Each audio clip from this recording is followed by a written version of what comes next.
Clevatess is the strongest demon king feared by all humans, and his only goal is to wipe out humanity for good. But everything changes the day he finds a human baby and makes a choice that shocks even him. From that moment, Clen hides his power and starts a new life, pretending to be some regular loser, raising the kid right in the middle of the world he once swore to destroy. But how long can a demon king hide his true nature? As the story begins, we see a young girl walking with her father out to the farm. When they finish, he calls her to follow him back home. She wanders around the house, spots a map of Edzi, and notices something odd. Right after the edge of the map, there are only dark spaces. Just their continent, then pure darkness, so she can't help but wonder why. Curious as always, she turns to her dad and asks what's beyond their city, a question even he can't answer. He sees the curiosity in her eyes and wants to give her an answer, but he can't because the truth is that he doesn't know either. So he tells her that every human, just like her, is born wanting to know more. But every time someone tries to enter that darkness, it ends in disaster. He explains that in those dark lands, there are 4 demons. Each one guards the west, east, north, and south of Ethia. Every team that's gone out to see what lies beyond has been wiped out, completely destroyed. She's shocked to hear this and wonders if it's really that dangerous, but still, it doesn't change how she feels. Her father tells her that until the demons are gone, no one can discover what's out there. Every problem should have a solution, but this one seems impossible. Then he explains that only heroes with special treasures have a chance. Only those with these legendary weapons can face the demons, and until the true hero appears, nobody can win. Instead of scaring her, this just makes her more excited. She dreams of being a hero, of fighting back. If she can get the Sword of Haydn, she'll be able to join the fight. When the heroes win, they'll finally see the world beyond the map and uncover what's hiding in those dark places. Years go by, and Alicia grows up. She's no longer a child, she's now one of the chosen heroes. She opens her eyes in the truck that's carrying her to the edge of the city. She grips the chain around her neck and tells her father the time has come, and she's ready to fight for her city. And she's not alone. Other heroes are heading out with her. As the journey continues, the group starts to talk and slowly introduce themselves along the way. There are a few notable figures among them, like Minarch, who carries the Golden Utopia treasure and simply says he doesn't know where he's from. They all look over at Alicia and ask her to introduce herself, clearly surprised to see a woman among their ranks, but Alicia doesn't bother to respond or say a word about herself. The carriage keeps rolling until they reach the edge of the territory, where Stefan, known for wielding the Pegasus treasure, warns the group that they're getting close. Some of the others quietly whisper among themselves that Stefan is actually the strongest one in the whole group, which is why he acts like he is the leader. Suddenly, the carriage comes to a stop, and the driver tells them it can't go any farther. Everyone prepares to get down, but before they'd even set foot on the ground, a sudden attack by demons catches them off guard, and in the chaos, several drivers are killed right away. Stefan yells for everyone to get out and fight back. They all rush out, and Stefan immediately divides the squad into smaller groups. The archers and lancers quickly jump into action, while Stefan tells the rest that he's going to team up with Alicia to take on the remaining enemies. Alicia, carrying the rock-swallowed treasure, joins Stefan in the battle. She's powerful and charismatic, but what stands out most is how sharp and aware she is of everything happening around her, never missing a detail. Then we see that standing on a mountain in front of them is one of the demon lords, who begins speaking about the world being born from chaos. He admits that if the world itself is born of chaos, then he must be as well, and maybe he's right. The fighting gets even more intense as all the heroes leap and push their way through hills and over rocky ground, making their way up to the top of the mountain. Stefan, excited and ready for the challenge, is determined to live up to his reputation as the most intelligent one among them. He tells the group that today is the day they'll be recognized as true heroes, and they have to prove to everyone who chose them that they really are strong enough. Finally, when they reach Luna Mountain, the Demon Lord steps forward and shows himself. He looks both stunning and terrifying at the same time, with white, fluffy skin and a piercing stare that makes everyone uneasy. This is Clevatess of the Moonlight, the ruler of the far southern end of Ethia. Stefan is momentarily thrown off, and even he admits just how frightening this enemy really is. But despite the fear, this is exactly what they came for. They're here on a mission, they're not alone, and together they're determined to make the legend a reality. But just as Stefan braces himself to attack, Clevatess suddenly launches a strike from a distance, hurling Stefan into the side of the mountain and killing him instantly. And unfortunately, that was the end of Stefan. Everyone stands there frozen, shocked as hell because Clevatess didn't even move an inch, and Stefan's already dead. One of the other heroes tries to step up and take charge, shouting at everyone to get it together and fight back. But Alicia isn't rushing in like the rest. She's scanning the mountain, looking for anything that might give them an edge. As the heroes get closer to Clevatess, he cuts them down one after another without taking a single step. Alicia quickly figures out what's happening. She shouts to the others, warning them that Clevatess is attacking with his shadows. If they want to survive, they need to stay away from the shadows.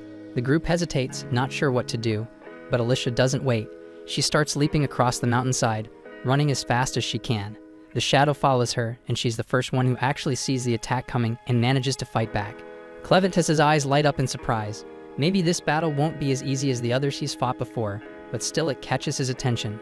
This is humanity, and for 1,000 years he hasn't faced humans, but from what he remembers, they should be weak, as fragile as insects. Yet what he sees now is different. They're strong, they're on a mission, and nothing seems to break their determination. He can't quite figure out what's driving them, but he wants to understand where their strength comes from. The heroes fight with everything they have, but Clevatess defeats them all. In the end, Alicia is the last to fall. As she's sent flying into the air, she closes her eyes, accepting her fate. She apologizes to her father for not making her dream come true, but not every dream is meant to happen, and hers is one of those that just wasn't meant to be. Meanwhile, in capital Hitterat, the people of the Haydn Kingdom go about their daily lives, unaware of the danger approaching. That's when Clevatess erupts from the mountain outside the city. Panic spreads as he appears. Everyone in the city is terrified, but Clevatess isn't interested in hurting them. He's only curious about what drives these people.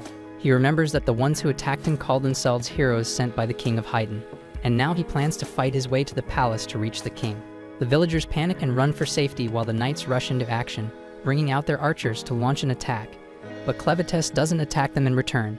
Instead, he soars above the rooftops, heading straight for the palace, determined to discover what lies at the heart of their resolve. The knights strengthen the security at the palace gates and fire a volley of arrows at Clevatess, but none of their shots come close to hitting him.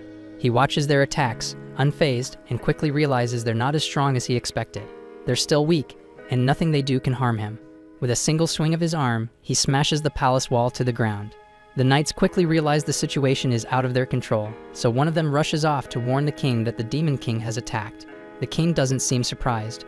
For the Demon King to reach the city, there can only be one reason: the heroes have failed. He rises from his throne and moves toward the only thing he has left to protect, the legendary blade of Haydn, Mana Hitterate. The knight insists that a demon has invaded the city and can't be stopped, urging the king to hide.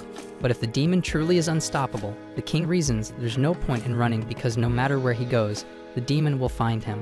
The knights keep fighting, launching fire and arrows at Clevatess, but he knows none of it will make a difference. Still, he remembers how Alicia's sword managed to wound him, even if just a little. It proves that if humans are left unchecked, they can eventually grow stronger and become a threat.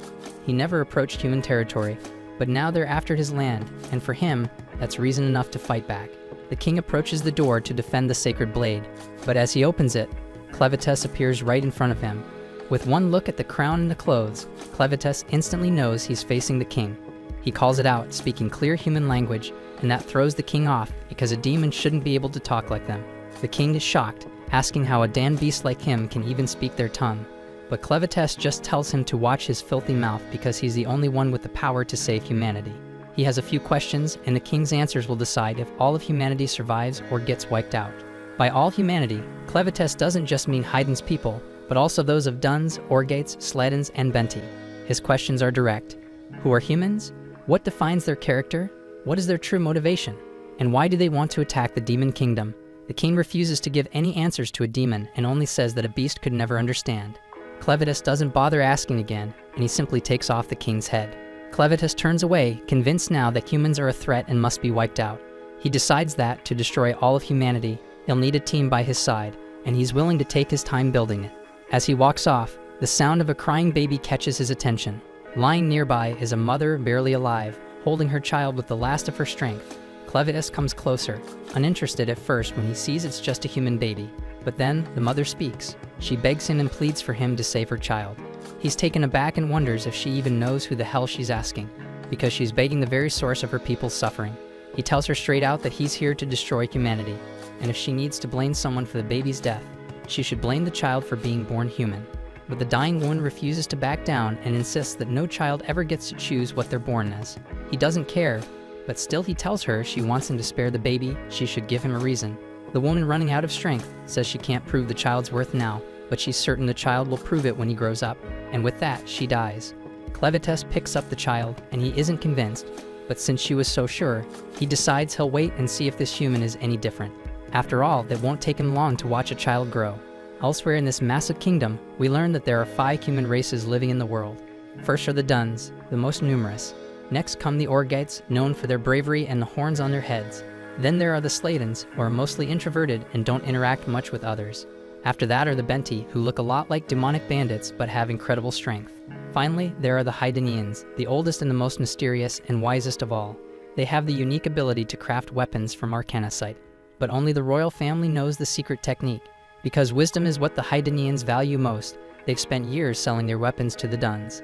These deals have led to all kinds of adventures and partnerships between the two races, resulting in plenty of mixed bloodlines. Still, pure Hydanians are extremely rare. And outside the massive kingdom, where all these races live, wild dark beasts roam the land. Then we see back in the Luna Mountains, the massive nine-tailed beast Clevatess fends off a pack of smaller monsters that are about to gobble the baby. Terrified and helpless, the baby bursts into tears, and Clevatess is honestly concerned the child won't last long at this rate. He wraps his tails around the baby, trying to figure out how to get this loudmouth to calm down. For a moment, he places the tip of his claw on the baby's head, and just like that, the baby falls asleep. Watching over the child, Clevatess thinks to himself that it's only a matter of time before the kid drops a poop bomb. Sure enough, not long after, the baby wakes up, starts wailing, and as expected, makes a mess. Annoyed, Clevatess scoops up the child and heads out to solve the problem. And the best he can come up with is tossing the kid in a damn pit. But it's not as bad as it sounds because it's just a pit full of bugs, harmless ones that actually eat poop. And while the bugs dig into the delicious meal, Clevatess blurts out his ridiculous idea that humans supposedly reach adulthood in just a matter of nights. He thinks back to where he found the baby and realizes he doesn't even know who this kid really is, and he blames his own soft heart for turning back to pick up the child in the first place. But it's too late for regrets. Now he's stuck with a human baby, and his pride as Lord of the Dark Beasts won't let him drop the kid off anywhere, so he decides he'll just have to raise the kid himself. But he has no idea what the hell to do next. He knows he can't raise the child alone because humans need to eat, and he has zero experience with this. Thinking fast, he looks at the bodies left behind from the recent battle and decides to revive Alicia. Then we see that Alicia's father was killed by dark beasts, and that's why she led an army to get revenge on the Lord of Dark Beasts, but that only ended in tragedy for her and her team. Now with Clevatz's dark powers, Alicia is given a second shot at life. The moment she wakes up, she tries to fight back, but quickly notices her sword and the bodies of her comrades are gone. Clevatess tells her, almost bragging, that he brought her back to life using his dark power, so she's basically a walking corpse now. After hearing that, she looks down at herself stunned and horrified. But then she gets more confused about how the hell Clevatess speaks their language so well. But then deep down, she's still a little bit relieved to realize she's the only one left alive. Right then, Clevatess orders Alicia to reveal her fun bags. Shocked, she immediately thinks the Lord of Dark Beasts is making some kind of pervy advances on her, and her mind starts to run wild. But before she can react further, he interrupts her dirty thoughts and explains it's because the baby is hungry. He orders her to ditch the armor and get her melons out now. And because he'd used dark magic to revive her, she's forced to obey, even though she's frustrated and embarrassed. She slowly lifts her top and does what he asked, only to discover that, unsurprisingly, she doesn't have any milk at all. Clevatess is completely taken aback, but Alicia, still annoyed, explains to him that only women who've given birth can produce milk. Embarrassed by the whole situation, she begs him to just end her life, but he ignores her. While they argue, the baby starts crying again, and instead of solving the problem, the two end up arguing about how Clevatess even found the child in the first place. Tired of the pointless conversation, Clevatess orders her to come up with a way to feed the baby. Even though Alicia knows nothing about raising a child, she admits they need a woman who can actually nurse the baby. The next problem is how do they find one, so she tells him they'd have to hire someone, but that requires money, and Clevatess of course is completely broke. But Alicia points out that with all the arcanocite in the cave, they could easily make some cash. While he's thinking this over, Alicia contemplates attacking him, but with no weapon, she has no choice but to stand by. After a quick pause, Clevatess agrees to find a woman who can feed the baby. He's about to leave the cave when Alicia points out the obvious. He can't just walk into town in his current form because he'd terrify everyone he saw. Alicia then offers to take the baby herself, but Clevatess refuses to let the child out of his sight. So instead, he transforms himself into the form of a human boy. While his disguise is pretty convincing, his 9 tails are still swishing behind him. He quickly pulls the tails into a shadow underneath, but one small horn stays on his head. Not noticing the horn, Clevatess is satisfied with his disguise, and Alicia wisely decides not to say a word about it. Before they head out, Clevatess decides they need names. He picks Clen for himself and gives the baby the name Luna. Only then does he bother to ask Alicia what her name is, and she finally tells him. After that, they all head down to a small river nearby. Once there, Alicia takes on the job of bathing the child. In the middle of it, Clen interrupts her constantly, but she keeps going until Luna ends up peeing right in her face. Clen doesn't miss a chance to criticize, acting like the world's most annoying mother-in-law. He nitpicks everything she does, from the way she washes the baby to how she wraps him up, even pointing out which spots she should focus on while cleaning. Once Alicia is done, she's exhausted, but Clen actually thinks the poop-eating bugs did a better job than she did. They leave the river and make their way to Alicia's old camp, only to find it empty. Alicia explains that her group hid their valuables somewhere else before the attack. They set out for the stash, but Clen makes her stop to clean up herself first because she stinks. Also, he hands her the baby's dirty clothes and tells her to wash them too. While doing this, Alicia notices the crest of the Haidanians' royal family on the fabric, and she realizes the baby is actually royalty. At the same time, back in the ruins of the castle, a lone soldier runs through the wreckage, searching for survivors. He's shocked by the devastation left by the Dark Lord and remembers that the crown princess had planned to escape the kingdom with her child before disaster struck. He curses the king's madness for destroying the kingdom, but still clings to hope that someone made it out alive. Meanwhile, General Drell and his men survey the remains of the Haidanians' kingdom. Drell quickly orders one of his soldiers to inform the emperor, warning that if they don't claim the land now, another race will beat them to it. He's mainly interested in the secrets of arcanicite crafting, a technique known only to the Haidanians' royal family. As he heads back to gather his army, he tells his second-in-command Maynard to hunt for any survivors with royal blood and bring them straight to him. Back with our happy family, we see Alicia confront Clen, holding up the crested cloth and accusing him of kidnapping a child with royal blood. Clen is stunned to hear this because he honestly didn't know. He tells Alicia that someone who looked exactly like the human form he's now using was the one who handed him the child. Alicia doesn't buy his story for a second, but Clen cuts her off and admits he killed the king because the king attacked him first. He warns her that now, plenty of people will be searching for the child, hoping to get the secret of arcanicite crafting. Now that he knows the child is royal, Clen is determined to raise him as a king, planning to control things from behind the scenes. Alicia feels a chill because she's scared by the idea that Clen thinks of Luna as his servant. She suddenly wonders if, by revealing Luna's true identity, she's only made things worse. Clen then interrupts her thoughts, reminding her that they still need to find a woman with milk to feed the baby. As they head out, Alicia tries to reassure herself that humans would never accept Clen, especially with a horn sticking out of his head. But then she remembers that the Orgites have similar horns, which could make it easy for Clen to blend in. Still, Alicia is convinced the humans will eventually figure him out and stop whatever he's planning. At the same time, she realizes just how obsessed Clen is with Luna, and the thought of Luna being harmed or lost terrifies her. So from that moment, Alicia decides she must do everything she can to protect Luna, no matter what, or humanity will vanish. On the road, the group is suddenly attacked by bandits. The first blow lands square on Clen's head. Alicia assumes that ordinary bandits should be no problem for the Lord of Dark Beasts, but to her shock, Clen collapses to the ground, bleeding heavily. Panicked, Alicia screams like an annoying girl, only to be struck from behind herself, knocking her out cold. She's stunned by how weak she is, even with Clevatess's dark magic inside her. Some time later, Alicia wakes up, momentarily disoriented, as if she's surrounded by her own soldiers on a mission to attack Clevatess. But before she can get comfortable in her daydream, Clen snaps at her to wake up. Reality sets in. They'd both been captured by the bandits, and Clen is grinning about it.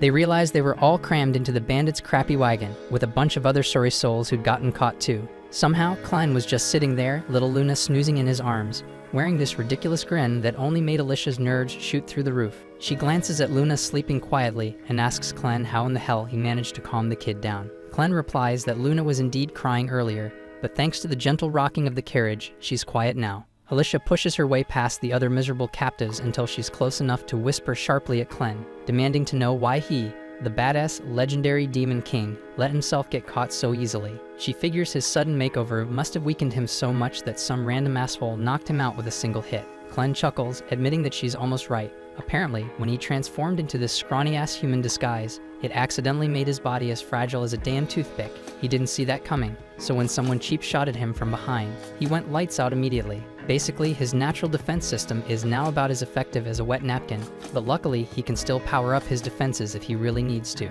So Alicia wonders why Clen hasn't busted their asses out yet. Clen calmly explains that since he's now undercover as a human, he intends to keep his true badass Demon King powers under wraps until Luna is old enough to inherit the throne. Besides, he actually wants to let things play out so he can learn more about humans, especially why these innocent schmucks got kidnapped in the first place. Alicia stares at him like he's an idiot before bluntly explaining to his clueless brain that they obviously been captured by bandits, who probably plan to sell their unlucky asses off to slave traders. Anyway, she quickly begs Clen not to judge all humans based on these thieving scumbags, because bandits are literally the bottom of humanity's barrel. Not long after, the carriage pulls up at the bandits' rundown base, and they're immediately split into two groups, men on one side, women and kids on the other.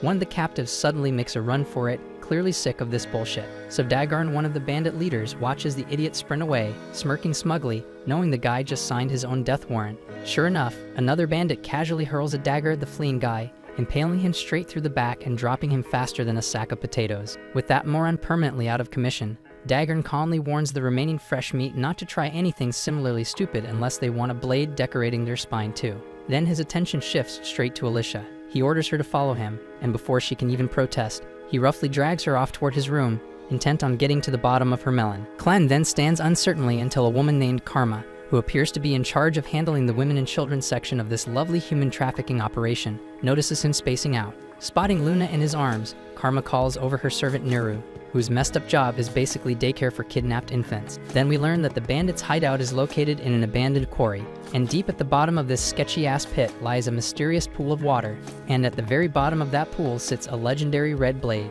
Of course, it's guarded by something nasty as hell, probably a monster strong enough to rip anyone's face off. Anyway, turns out Dagarn isn't exactly the creep I thought he was, because he just drags Alicia straight to Vroko, the asshole currently playing leader of the Crows in place of their real boss Zazak. Apparently, Vroko staged a little coup, stealing the top dog position, and nobody's dumb enough to complain since his pet beast Betty is a literal murder machine capable of turning anyone into ground beef.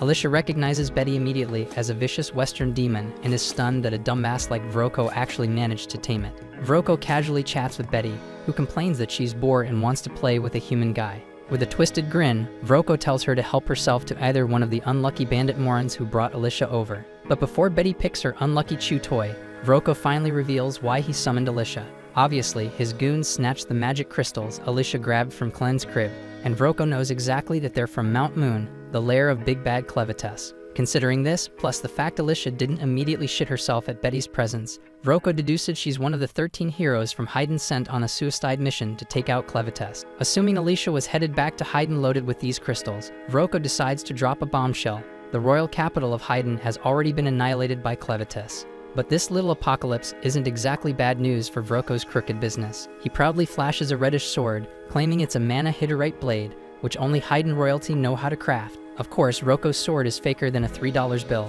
and the Crows have been scamming people left and right with these knockoffs.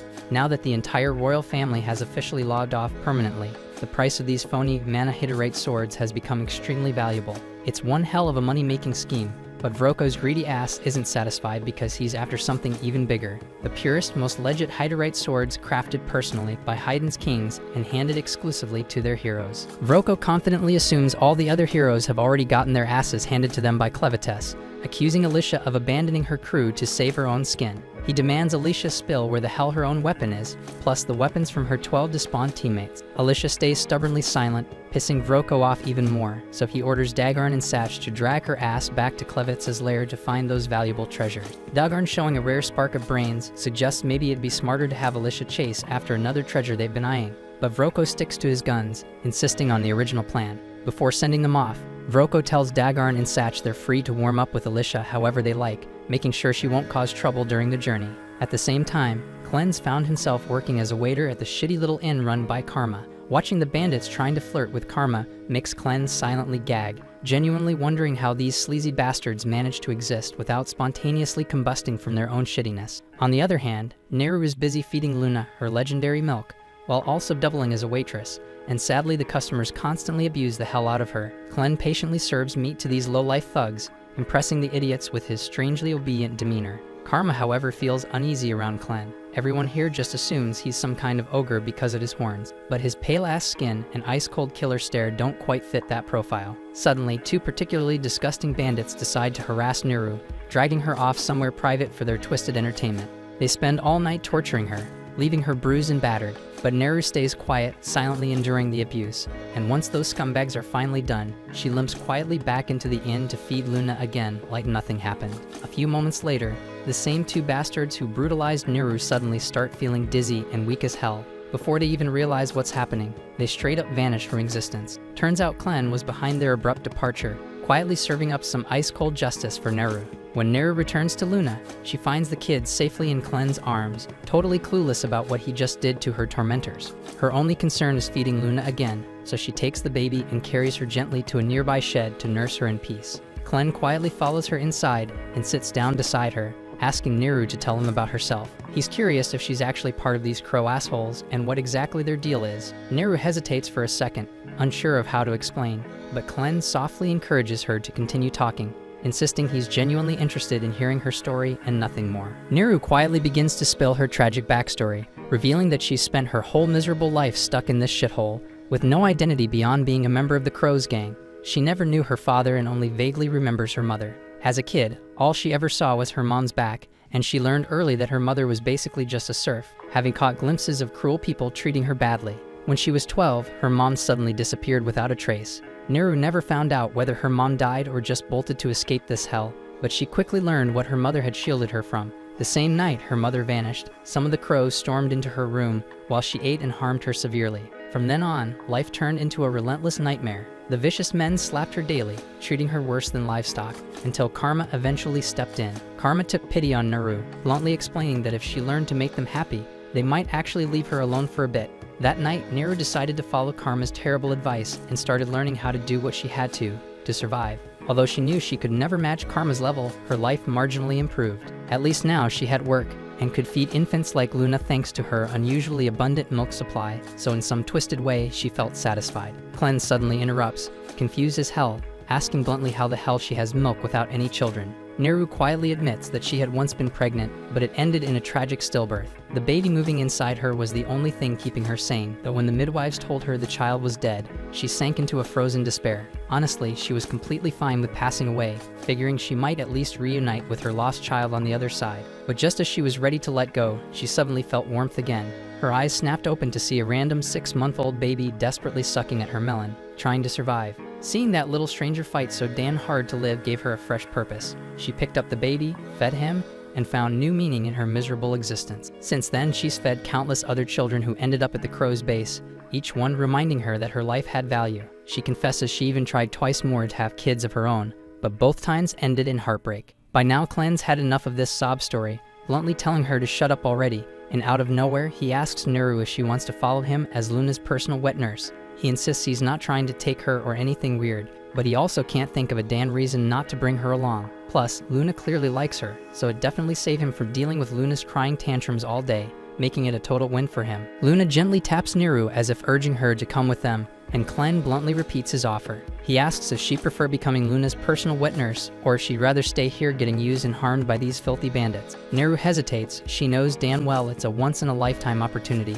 but as far as she knows, Clen is just another slave, and hitching her hopes to him feels short-sighted as hell. She quietly admits she wishes things were different, but tells Clen she can't go with him. She gently explains that as long as he's a slave too, she can't trust he'll be able to protect her. Plus, there are plenty of other helpless kids here who depend on her for survival. Reluctantly, she hands Luna back to Clen, gives them one last sad look, and quietly walks away. Meanwhile, the bandit assholes drag Alicia over to a sketchy-ass bridge and force her to walk out onto it. Halfway across, she pauses and stares down, making the bandits laugh their asses off. They mockingly warn her that jumping from this height would be a quick ticket straight to hell, but Alicia's actually staring at something else entirely, gleaming gems resting at the bottom of the river below. She instantly recognizes the place and mutters in disbelief before the bandits gleefully confirm this is the exact spot where the legendary hero Cordwar bit the dust. Right then, one brave, desperate captive steps forward, claiming he'll dive down and retrieve whatever the bandits want if they'll just let him and his wife go. His wife frantically urges him on, reminding these scumbags they'd promised to release them.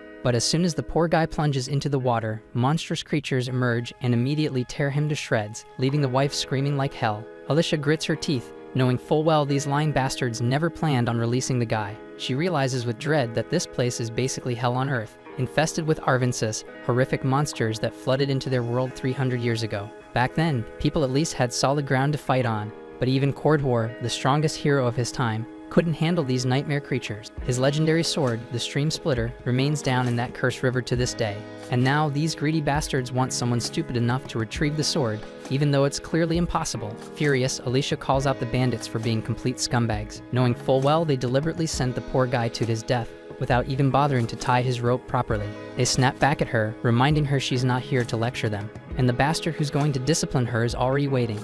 Alicia turns to see the disgusting thug Fido jump onto her bridge, openly leering at her and loudly fantasizing about stripping her. But before Fido can even lay a finger on her, Alicia suddenly breaks one of her own hands to slip free, snatches the sword from him like a damn boss, slices through the bridge ropes, and leaps off into the air. As she plummets toward the ground below, she mutters under her breath, desperately hoping Clan wasn't bullshitting when he assured her she wouldn't die. The group then nervously gazes down, terror rapidly overwhelming them as they catch sight of Alicia's unmoving body at the bottom. So it dawns on them instantly, with a chilling sense of despair, that their only clue for recovering the mysterious 13 regalia weapons has just become mincemeat. At the same moment on the ground below, Alicia wakes up, her immortality curse placed by Clevatess bringing her back to consciousness. While she can't die due to the curse, it doesn't grant any regenerative powers, leaving her completely immobilized from the neck down, with absolutely no damn idea how to proceed. Every bone in her body feels shattered, and substantial blood loss makes it impossible for her to move on her own. She knows that remaining undiscovered by the bandits is crucial,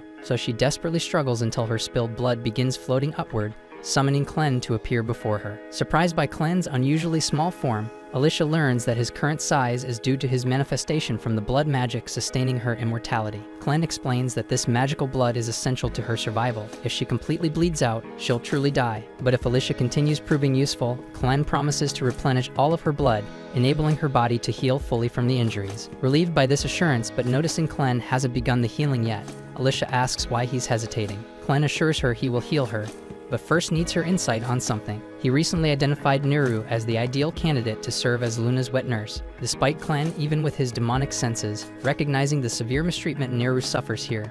When he offered her a chance at escape to a far better life as Luna's caretaker, she shockingly refused him outright. Clan seeks Alicia's understanding of why Neru rejected such a beneficial proposal. Alicia surmises Neru likely views Clan as powerless, a slave incapable of fulfilling his promises. Bandit groups like theirs never willingly let anyone leave, relentlessly hunting down any escapees. Having grown up in such a harsh environment, Neru probably believes freedom is an impossible dream. Clen asks Alicia if there's any solution to this problem, and Alicia suggests that the simplest option would be eliminating all the bandits in the base. Without anyone left to chase after Neru, she'd be much more inclined to accept Clen's proposal. Alicia points out that with Clen's immense power, wiping out the entire bandit group should be easy, but Clen refuses, concerned about drawing unwanted attention. He can't afford to reveal his absence from the mountain, fearing others might seize the opportunity to attack Clevatess's territory. Instead, Clen insists Alicia should handle it, reasoning it wouldn't be unusual for a hero like her to eliminate a group of bandits during her journey. Alicia attempts to argue back,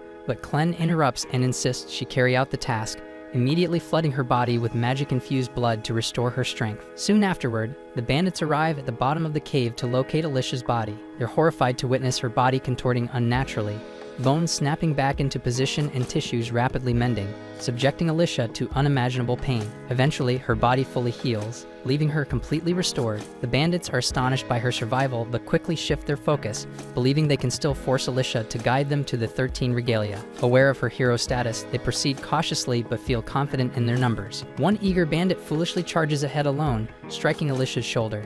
However, compared to her recent agony, this blow feels insignificant. So Alicia swiftly seizes his arm, delivers a powerful punch to his face, and claims his sword and eye patch. Despite her reluctance to fight, she recognizes the bandits as irredeemable threats who must be eliminated. With Alicia handling the bandits, Clan now focuses on locating Neru and convincing her that escape is genuinely possible. In the meantime, Naru goes back to the tavern, greeted by a worried Karma. Karma expresses concern over the constant abuse Naru endures, frustrated by her own inability to stop the bandits. Naru deeply appreciates Karma's kindness, but acknowledges the workload awaiting them, prompting Karma to gently ask Naru to start washing the dishes. Karma sees Naru seems unusually cheerful for someone who just got roughed up and quietly asks if something good happened to her. Naru hesitates, not exactly calling it good, but admits it made her feel happy. She curiously asks Karma if she knows anything about the outside world, catching Karma completely off guard. because Neru has never shown interest in that topic before. Karma cautiously questions why Neru would want to know, so Neru shyly explains she was born in this camp and has no idea what it's like out there. But Karma was brought here from outside, meaning she must have some stories to share. Karma quietly acknowledges she does know about the outside world, but admits they aren't pleasant memories. Like most women who ended up here, their homes were either destroyed, or they simply never had homes in the first place, making their past lives something they rarely discuss. Curious and a bit concerned, Karma asks why Neru suddenly cares about the outside, so Neru innocently replies that someone asked if she wanted to leave. Instantly furious, Karma slaps the shit out of her and scolds her harshly for saying something so dangerous out loud, especially with bandits still hanging around the tavern. To these bandits, they're disposable slaves who can be tossed aside whenever they're no longer usable. This is why all the girls had always stuck together and looked out for one another. And if Neru wants to survive here, she can't afford to say such careless things like that. Right at that tense moment, Vroko walks into the tavern, clearly having overheard their conversation, instantly making Karma anxious about what might happen next. Nervously, she tries to act casual, asking Vroko what brings him down here since he rarely visits the tavern. Vroko calmly replies he's heard there's a baby around and came to check on it. Karma quickly nudges Neru, asking her to tell Vroko where Luna is. Neru casually says the baby was in the stables last time she checked, and Vroko announces he'll go take a look himself. However, just as he's about to leave, Vroko suddenly orders Neru to come with him, and Karma's blood immediately runs cold. She can tell by his tone exactly what that means, and it can't possibly be good. Karma desperately tries to speak up for Neru, but since she holds no power here, there's nothing she can actually do. Neru, clueless about what's awaiting her, obediently follows Vroko. Once they're gone, Karma angrily slams her hands on the table, overcome with guilt and frustration. Neru was the only one around who could feed the babies, but Vroko clearly didn't care less. Karma tries convincing herself there's nothing she could have done and bitterly tells herself that Neru brought this fate upon herself by openly talking about escape in front of Vroko. But no matter how much she rationalizes it, she can't shake off the heavy guilt weighing down her heart. Right then, Clen walks in carrying Luna, startling Karma since she hadn't heard him approach. She quickly calms down, figuring he must have come by to let Luna nurse. Regretfully, Karma tells him that Neru was taken away and likely won't be returning. She hates it, but that's just how things are around here. Clen doesn't understand what Karma means and demands she clarify immediately. Seeing the intensity in Clen's eyes, Karma quickly realizes he's dead serious about ensuring Neru's safety. At the same time, Vroko guides Neru down a hidden stairwell into an area she never knew existed. Despite spending her whole life in this camp, Neru is fascinated as Vroko explains that these tunnels were once part of a massive magic ore mine. Magic ores have tons of applications. Even the lamp Vroko carries is powered by magic ores blended with insect oil to create its flame. Before turning into a bandit, Vroko spent a lot of time researching magic ores and how to mix them with different liquids to produce unique effects. And as he casually mentions this, Neru notices skulls scattered on the floor, but Vroko, with a wicked smile, dismissively claims they're merely rat bones, assuring her it's nothing to worry about. Suddenly, Vroko extinguishes the lamp, plunging the tunnel into complete darkness. Neru instantly panics, desperately begging him to turn the light back on. Vroko calmly complies, and when the flame flickers back, Neru is horrified to discover Betty, Vroko's pet monster, towering right behind her, looking so damn hungry. Proudly, Vroko explains his research led him to a special mixture that grants control over demons like Betty. This discovery is precisely why he's now the leader of this ruthless bandit gang. And as the leader, he can't afford to let someone like Neru live after openly expressing her wish to escape. Thus, he's decided that Betty will handle Neru's execution personally. Reality hits Neru hard as fear surges through her, and she frantically tries to escape. So Vroko coldly gives Betty the order, and the monster swiftly begins pursuing Neru.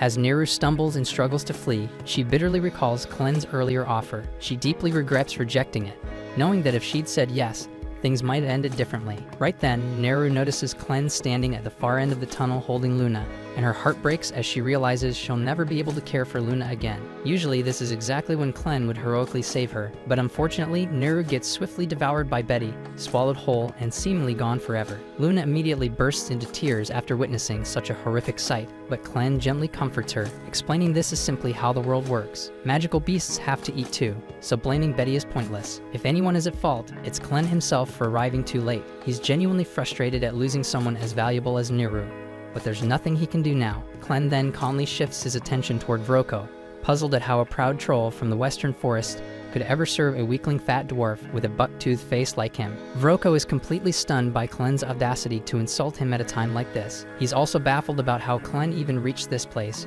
but ultimately, it doesn't matter. Angry, he commands Betty to consume Clen as well, but shockingly, Betty refuses to move. Vroko looks up at his usually obedient monster, only to be met with a sight he's never seen before. Betty trembling in pure terror. In fact, she's so frightened that she involuntarily vomits up Neru, who emerges badly burned by stomach acid and missing both an arm and a leg. Despite the horrific injuries and disfigurement, Neru somehow clings to life.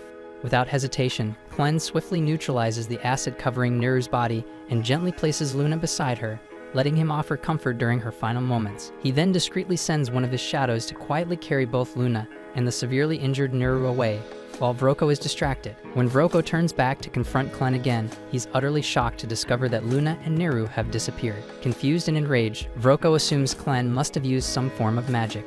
But amusingly enough, Clen himself has absolutely no idea what magic even means. Vroko assumes Clen is pretending not to know what magic is, because magic is the only possible explanation for all the weird stuff he's been doing. Basically, magic involves mixing magic stones with other strange ingredients to create special effects. For example, this weird drug hidden in Vroko's coat is made from magic stones, a few rare herbs, and the larva of a nasty parasitic fly. When someone inhales it, they become dumb as hell.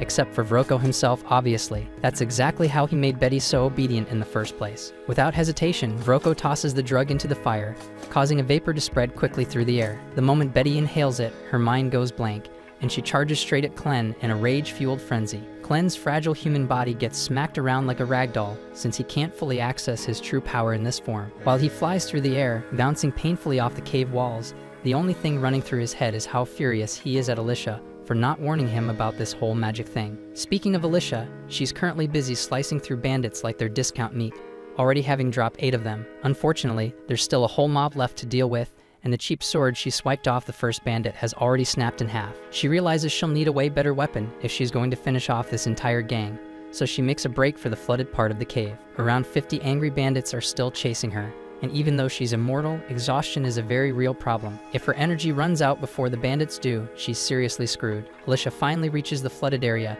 There's already a pack of hungry monsters swimming at the surface, ready to snack on her. Jumping straight in would be suicide, so instead, she rushes up the wooden scaffolding, luring as many bandits after her as possible. Once a big group has followed her up, Alicia swiftly slices the ropes holding the scaffolding together, sending the screaming bandits crashing into the water below. With so many bandits suddenly flailing in the water, the monsters lose their minds and start tearing into them, enjoying a full-on buffet. While everyone is busy getting eaten, Alicia hides herself inside a nearby barrel.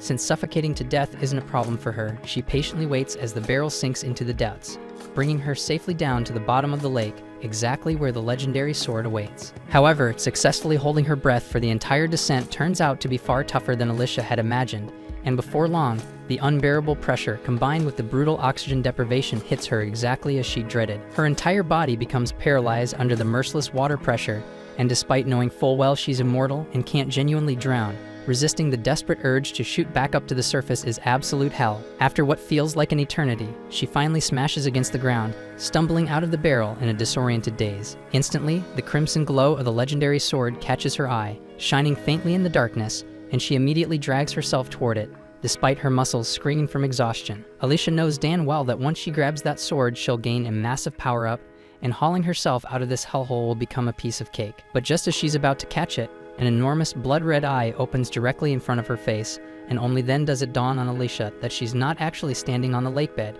but right on the goddamn back of a colossal monster, which has just woken up thanks to her clumsy landing. The huge beast starts rising from its sleep, throwing Alicia around like a ragdoll in the violent currents. It hits her that this abomination is exactly why the legendary hero bit the dust down here. But she's not about to lose her focus now. Frantically, she lunges once more toward the sword, desperate to grasp its hilt. But right then, the enormous creature opens its cavernous mouth, creating a powerful suction that threatens to swallow her whole. Alicia can't fight the insane pull, but at the last possible second, she manages to snatch the sword just as the monster clamps its jaws shut on her arm. Pinned painfully between its jagged teeth, Alicia summons a surge of raw strength from the trusty power of flashback-fueled rage, and with a savage scream, she shatters the monster's jaw. Finally free, she glares furiously into the beast's glowing eye as the legendary sword starts surging with power in her hands. Without missing a second, she swings it viciously, activating its water manipulation ability to launch herself forward at blistering speed. The gigantic monster immediately gives chase, and Alicia still can't quite wrap her head around the fact that something that freaking massive actually exists down here. She figures this nightmare must be one of the ancient ones, terrifying beasts from the dark ages who've slumbered undisturbed for thousands of years. Typically, these legendary monsters stay hidden away in the most unreachable corners of the continent, but this particular asshole apparently woke up thanks to the humans mining arcanasite here and ruining its beauty sleep. While processing all that insanity, Alicia finally sees the surface approaching, but the smaller monsters lurking there notice her as well. She's painfully aware that she'll need oxygen immediately if she's gonna have any chance of winning this messed up fight, but those hungry little bastards are already blocking her path. With a swift swing of her sword, Alicia propels herself upward, brutally slicing one of the beasts in half, and finally breaches the water's surface. The bandits stare in absolute disbelief, completely losing their shit at seeing Alicia alive again, but before she can even fully catch her breath, the enormous monster erupts out of the lake behind her. The sight of it sends the remaining thugs into a hysterical frenzy, and immediately the Ancient One unleashes hell, whipping out its massive tentacles and smashing everything in its path. Alicia has no choice but to dodge frantically and pull back, since even her best hits barely scratch the surface of this behemoth. It hits her quickly that even a legendary hero like her has no real chance going solo against a monster of this insane scale. Fortunately, the Ancient One decides to take out its rage on the panicked bandits instead, devouring most of them instantly. And the handful unlucky enough to escape its jaws end up shredded by the monster fish, leaving nothing but chum in the water. So Alicia figures her job here is officially done. Just then, she hears Clen's voice echoing in her head and glances around, searching for the bastard. He quickly tells her he's talking to her through telepathy, adding that while he can't clearly see what happened, the bloodbath he's sensing all around means she's obviously completed her mission. Alicia explodes at him through their mental link, cursing him out for not helping her when she was fighting for her damn life, but Clen shuts her off, calmly saying he's dealing with his own shitshow at the moment. Alicia struggles to imagine anything that could trouble someone like a demon lord, but Clen explains he's facing some weird technique he's never encountered before, and this human form he's wearing sucks way more than he expected. He complains that Alicia conveniently forgot to mention magic's existence to him, promising her that once she returns, he'll punish her accordingly. Still, he's already dealt with the brainwashed troll, and he is now chilling on top of the troll's body. Elsewhere, Vroko is desperately sprinting for his life, internally screaming about how Clen turned out to be some ridiculously powerful mage who one-shotted his troll like it was nothing. In his blind panic, he trips over Neru's lifeless body with baby Luna bawling beside it, and as soon as he sees the kid, a sinister idea pops into his twisted mind, giving him one last shot at salvaging his hopeless situation. Meanwhile, Alicia rushes to regroup with Clen after getting his instructions, immediately noticing the bizarre crimson smoke drifting through the air. Clen, on the other hand, quickly notices the sword Alicia is now awkwardly hiding beneath some cloth.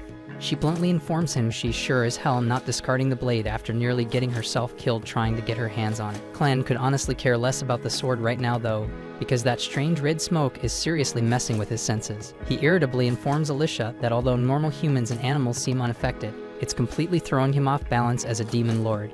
He can't smell a damn thing, his ears won't stop ringing, and frankly, he's pissed off. Clen growls in frustration, saying that if he reverted to his true form, he could obliterate the entire area and clear this irritating smoke instantly. But there's no way in hell he's going nuclear until he knows exactly where Luna is. Alicia immediately freaks out upon discovering that Luna isn't with Clen, but he quickly reassures her, saying the kid shouldn't have gotten far. He then demands Alicia spill whatever she knows about magic.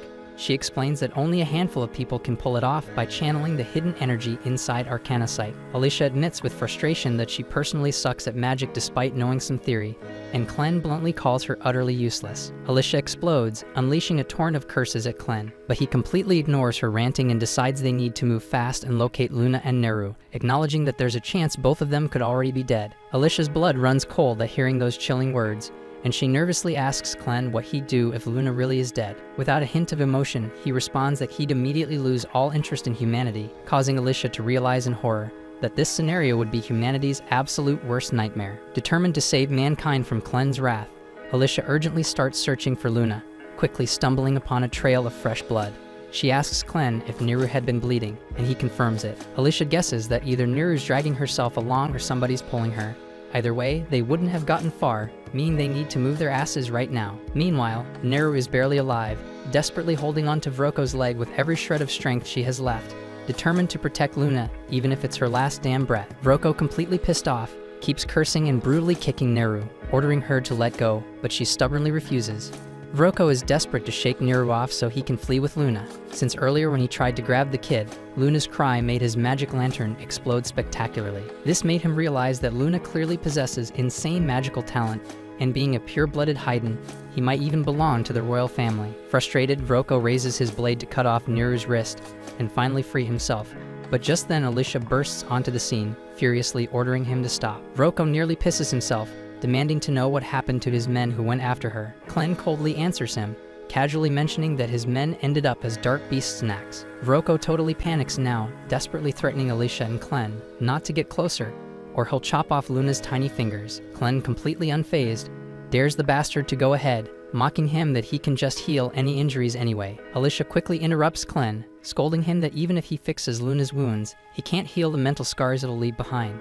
She insists Clen shut up and let her handle this negotiation herself, then dramatically reveals she has the legendary hero's magical weapon. Vroko practically loses his mind when he spots the legendary sword, but Alicia suddenly hurls it into the wall behind him, shouting at him to take it. She instructs him that he'll need both hands to pry the sword out, and promises that if he leaves Luna unharmed, she'll let him keep the sword and walk away.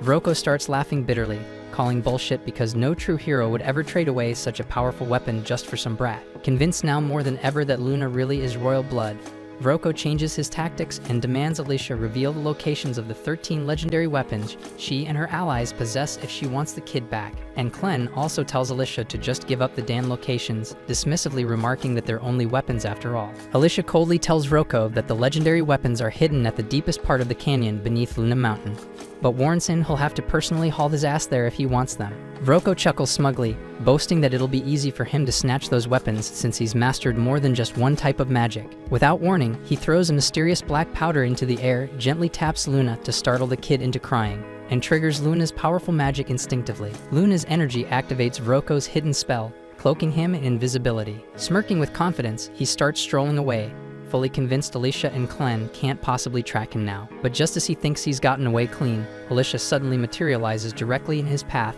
and effortlessly slices him straight in half. Vroko, completely baffled, gasps in disbelief, asking how in the hell she found him. Alicia coldly explains that even if he turned invisible and muffled all the noise he made, she could still clearly hear Luna's crying. Meanwhile, Clen retrieves Luna and brushes the invisibility dust off the kid. Alicia bitterly decides to let Vroko's corpse remain invisible, quickly turning her attention to Neru, realizing with gratitude that Luna only survived because Neru protected him with every last ounce of strength she had. Alicia desperately asks Clen if he can't save her, but he coldly replies that he can control only one zombie puppet at a time, and Neru's body is way too damaged for his regeneration ability alone.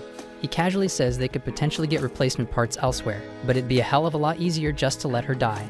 Alicia immediately snaps at him, furiously shouting how the hell he could abandon the woman who sacrificed everything to protect his child. Passionately, she declares that if she were a mother, she absolutely trusts someone like Neru to watch her child, and hearing Alicia's heartfelt speech, Clen finally caves and decides to save Neru. But he warns Alicia that she'll have to die temporarily because he'll need every bit of mana he invested in her. Without hesitation, Alicia boldly says she doesn't give a damn if she has to die again for someone else. After all, she's the freaking hero. So Clen takes her words at face value, instantly kills her. Moments later, Neru awakens, utterly confused as she realizes she's somehow still alive. Even more shocking, she discovers her body's been completely reconstructed by Clen during the healing process. Neru hesitantly asks if he's the one who saved her life, and Clen casually confirms it, adding that she should really be thanking the hero. He explains that healing Neru took longer than expected, causing Alicia's body to start decomposing. But now that he's restored Alicia's mana, she should wake up again shortly. Seconds later, Alicia woke up dramatically, springing up like she's breakdancing, immediately panicking about her missing sword. Clen ignores her antics, calmly informing Neru that she's been reborn, and from now on she'll go by the name Neliru. He hands Luna back into her arms, firmly telling her that from this moment onward, she'll be traveling with them, and this time without hesitation, Neliru gratefully accepts his offer with a genuine smile. The next morning, Clen abruptly confiscates Alicia's blade, leaving her crushed, but he firmly points out that openly carrying it would just draw unnecessary attention, so he'll store it securely in his shadow until it's genuinely needed. At the same time, Neliru wraps up gathering heaps of gear from the bandits for their journey, even managing to scavenge a respectable outfit for the baby. Alicia asks if Neliru is seriously planning on carrying all that stuff alone, since it looks ridiculously heavy, but Neliru brushes it off, saying it actually feels pretty light. Alicia suddenly remembers Neliru lost a huge chunk chunk of her body yesterday when she nearly died, so Clen must have swapped those parts out for something powerful enough to make her this strong. But Alicia still has no clue what the hell they actually did. Neliru then eagerly approaches Alicia, offering to help by carrying her sword, but Alicia sadly admits she doesn't even have her sword anymore. Neliru instantly perks up, remembering Vroka mentioning he stashed a bunch of badass swords inside his desk. Hearing this, Alicia immediately lights up and begs Clen to at least let her have a normal sword. Clen is fully aware Alicia is practically useless in combat without a weapon, sighs and tells her fine, she can go grab one. So Alicia excitedly rushes off to raid Vroko's desk. With Vroko and his entire bandit crew dead and the slaves already gone, the hideout is eerily deserted now. Clen casually asks Neliru if she'll miss the place, but she quickly responds she's had nothing but nightmares here, so she's more than thrilled to leave it behind. Her only regret is not getting the chance to say goodbye to Karma. Hearing her mention Karma with such sadness, Clen suddenly realizes he might have screwed up earlier. But right before he can say anything, he's viciously ambushed from above. Meanwhile, Alicia kicks Roko's office door wide open, eagerly searching his desk. She happily discovers some money, a set of leather armor, and a pretty solid sword. More than satisfied, she's about to return triumphantly to Clen. But suddenly, Clen violently crashes through the wall, slamming into the desk, completely wrecking it. Groaning in pain, Clen bitterly remarks he's still not used to how pathetically fragile this stupid human body is, constantly getting ragdolled around like some kind of stuffed animal. However, before Clen can explain what the hell just happened, Gart suddenly steps through the massive hole in the wall, and Alicia instantly realizes he's powerful as hell. She draws her sword, ready to fight, but in a blink, Gart lunges forward, delivering a kick so powerful that the sheer air pressure slices Alicia's cheek open. Gart is mildly impressed that Alicia managed to react fast enough to dodge, but he figures she won't last long, immediately launching into a ruthless barrage of kicks until Alicia stumbles. He then jumps back,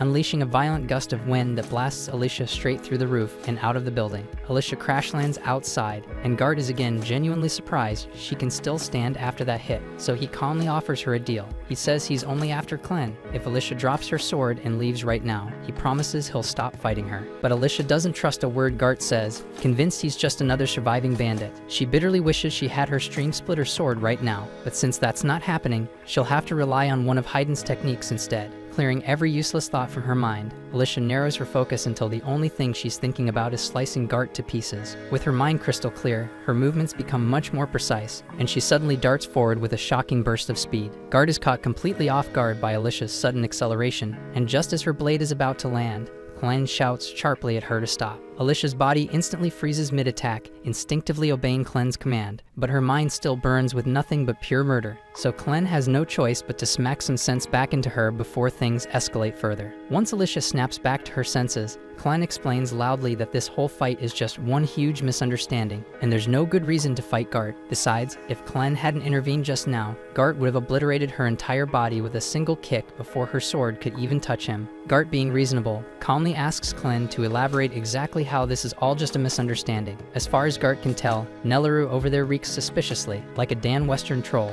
and he heard a rumor about a troll being kept captive in this camp before coming here. He's already checked out the caverns below and discovered the troll's corpse, which was missing multiple body parts as if someone had deliberately removed them. Gart's theory is straightforward. Clen must be the leader here, and he probably killed the troll just for fun, but that's about as far from the truth as it gets. Clen then calmly asks Neliru to grab Luna and wait by the front gate since he has some business to sort out with Gart privately. As soon as she's gone, Clen casually turns to Alicia and bluntly reveals that Gart is actually a dark beast in disguise. Alicia's jaw practically hits the floor since she had absolutely no clue there were other dark beasts who could transform into humans, but Clen calmly tells her Gart's merely under a seriously powerful illusion. As far as Clen's aware, there's only one being strong enough to pull off illusion magic of this level, and it's Zathir, the dark beast lord of the West himself. And just for the record, Clen absolutely cannot stand Zathir and would really rather not deal with him at all. Gart, stunned by how accurately Clen identified him after such a brief encounter, demands to know who Clen truly is. Not wanting to expose his actual identity, Clen smoothly lies, claiming he's merely a servant of the dark beast Lord Clevatess. Gart buys the story immediately and dispels his illusion magic, revealing his true form as a monstrous bird serving under Zathir. Having shown his real form,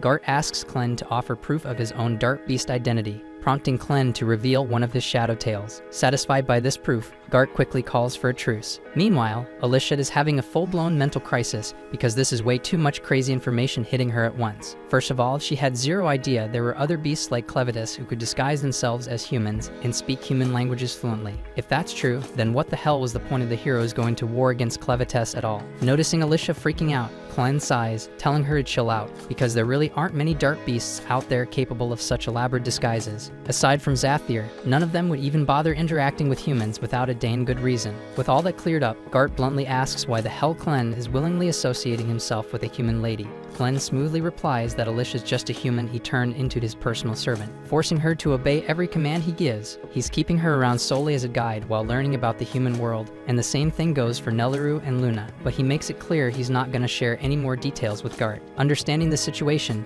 Gart decides he won't pry any further, but firmly states that if Clen interferes with his assignment, he'll have no choice but to exterminate him. Clen smirks confidently, telling Gart he's more than welcome to try, but taking him down won't be easy at all. However, since Clen just answered Gart's questions, he decides it's his turn to ask something. Previously, Gart said Zathir was considering wiping out all humanity, but Clen finds that pretty damn weird. From what he remembers, Zathir always loved observing humans, and even the Orgites in the West worshipped him like a freaking deity. So why the sudden desire to annihilate humanity? Gart sighs and agrees to explain. He tells them that 3 days ago, he discovered several dark beasts in the West had their children vanish without a trace. Normally, something like that wouldn't be too suspicious, but he also found a strange vial near the scene, strongly hinting that humans were somehow involved. Gart immediately informs Zathir about this incident, as well as 9 others just like it. Zathir reluctantly admitted humans must be responsible, expressing shock that they'd betray her trust like this despite all the goodwill she'd shown them. Enraged, Zathir ordered Gart to investigate further, and if he confirmed humans were indeed kidnapping the dark beast's children from the forest, she completely wiped them from existence. Clen contemplates this for a moment and suddenly realizes there might actually be a connection between the dark beast kidnappings and the bandits. The night before, during his interrogation, Karma revealed that every child born in this camp was sold off to a mysterious group due to their special talent, exactly what Vroko intended to do with Luna. Clen suspects there's gotta be some link between the kidnapped dark beast children and the humans buying these kids. Given the mention of talent, Clen strongly believes magic is involved somehow. The moment Alicia hears Clen mention magic, her expression darkens instantly, prompting Clen to ask if she knows anything. Alicia reluctantly admits magic isn't exactly her specialty, but kidnapping children for magical talent definitely sounds like something those bastard wizards would do. Wizards have completely changed warfare in human kingdoms over recent years. These days, battles are practically decided entirely by the wizards each side has, because a single wizard can wipe out dozens, sometimes even hundreds of soldiers with a freaking single spell. Sure, wizards can be countered by other wizards, so they're not invincible, but they're undeniably terrifying on the battlefield. The very first person to weaponize wizards in warfare was General Drell, the infamous dragon slayer, who just happens to be the same monster that killed Alicia's father when she was young, so of course Alicia held a bitter grudge against him ever since. Clen finds this revelation pretty interesting, but he's confused as hell why Alicia wasted all her time chasing him instead of hunting down the bastard who actually killed her dad, considering Clevatess never even harmed humans before they invaded his territory. So Alicia quietly replies that it was her dad's dying wish, so she had no choice but to set her own feelings aside and complete the assignment to invade Clevatess's domain. At the same time, in another part of the human kingdom, General Drell's massive army is marching steadily south, boasting 50,000 men under his command, determined to seize control of the ruins of Haydn for himself. What's left of the battered Haydn army desperately tries to stop him, but they barely scrape together 6,000 troops, and hardly any wizards at that, so it's painfully obvious they stand no chance. Mikkel anxiously asks if reinforcements are close, but given the mess they're in, it'll be at least 3 days before any backup arrives, so they're completely on their own. Yet Commander Rhodey refuses to surrender without a fight. He quickly formulates a risky but promising plan, telling Mikkel that if they can manage to reach the fortress at High Gate and seal it from within, they just might have a chance at holding off Drell's massive army, despite the overwhelming odds. Unfortunately, that strategy relies entirely on cooperation from the soldiers already inside the fortress, and even though Rhodey has urgently sent word explaining their situation, he hasn't heard anything back, so he assumes things inside the fortress must be chaotic as hell too. On top of that, they hadn't yet confirmed whether the rumors about Clevatess destroying Haydn were true, but seeing as Bolate dispatched General Drell to seize the territory, Rhodey grimly concludes that Haydn must have indeed lost, and he suspected that Drell's real objective is probably the legendary forge of Haydn itself, because without it, creating magical weapons would be impossible. Mikkel nods gravely, agreeing it'd be a complete disaster if Bolette got their greedy hands on the forge, crafting deadly magical weapons for their army. But the reality is even worse. The Royal Forge of Haydn is one of the oldest and most powerful magical artifacts ever created. If those magic-obsessed Boletes managed to obtain it, who knows what dark secrets they'd uncover. And with that kind of power, conquering the entire continent would be child's play. So Rhodey sternly concludes they must prevent that nightmare scenario at all costs. Elsewhere, General Drell meets privately with Maynard, the most powerful wizard under his command. Maynard reports he's now confirmed that Haydn has definitely been obliterated by Clevatess, and tragically, every member of the royal family was verified dead. Well, almost all because the 6-month-old crown prince somehow escaped. He's the last remaining royal heir, but his whereabouts remain anonymous, so Maynard can't yet verify if the child's alive or dead. In better news though, Maynard reveals he's received a report from some bandits who discovered a baby matching the prince's description exactly. Maynard insists it's worth looking into, and Drell immediately grants him full authority, ordering him to use any means necessary to track down that baby and bring him back. Not long after, Clen and the group rolled into a nearby town, and while Alicia went off to scout for information, Nellaroo took the opportunity to brew Clen a cup of coffee.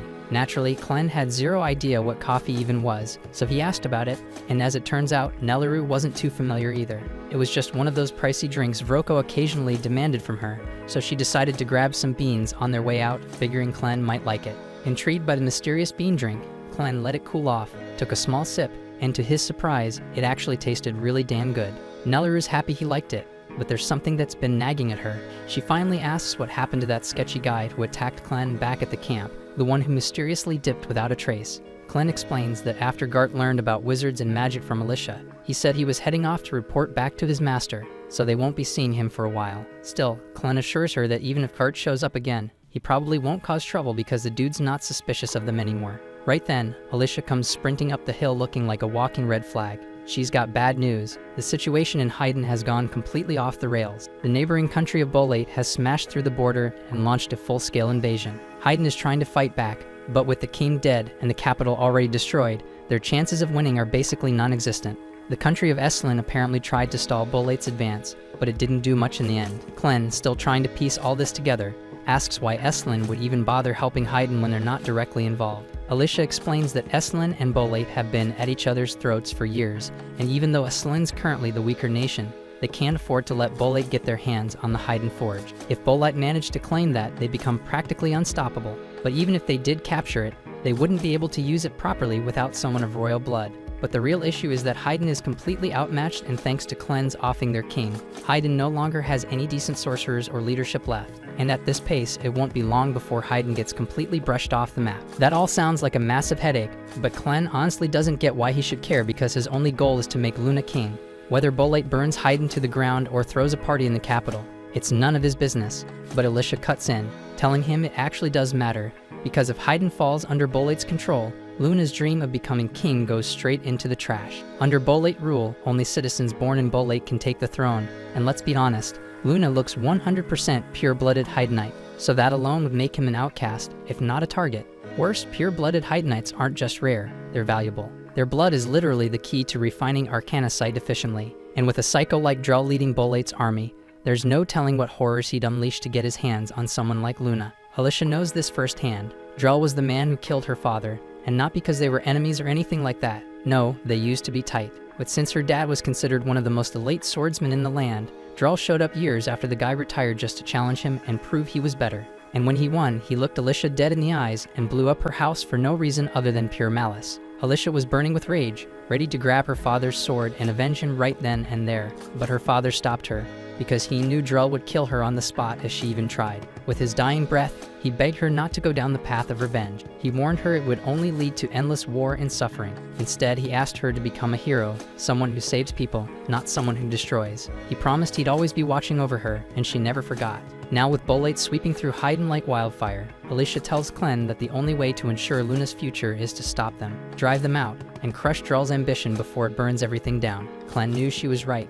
Deep down, he could see the logic in it, but he still hated the irony. Here he was, about to protect the very place he once swore to destroy, and that thought annoyed him more than he expected. Still, Alicia's relieved that he's willing to step in. She says she'll get ready to head out, but Clen stops her.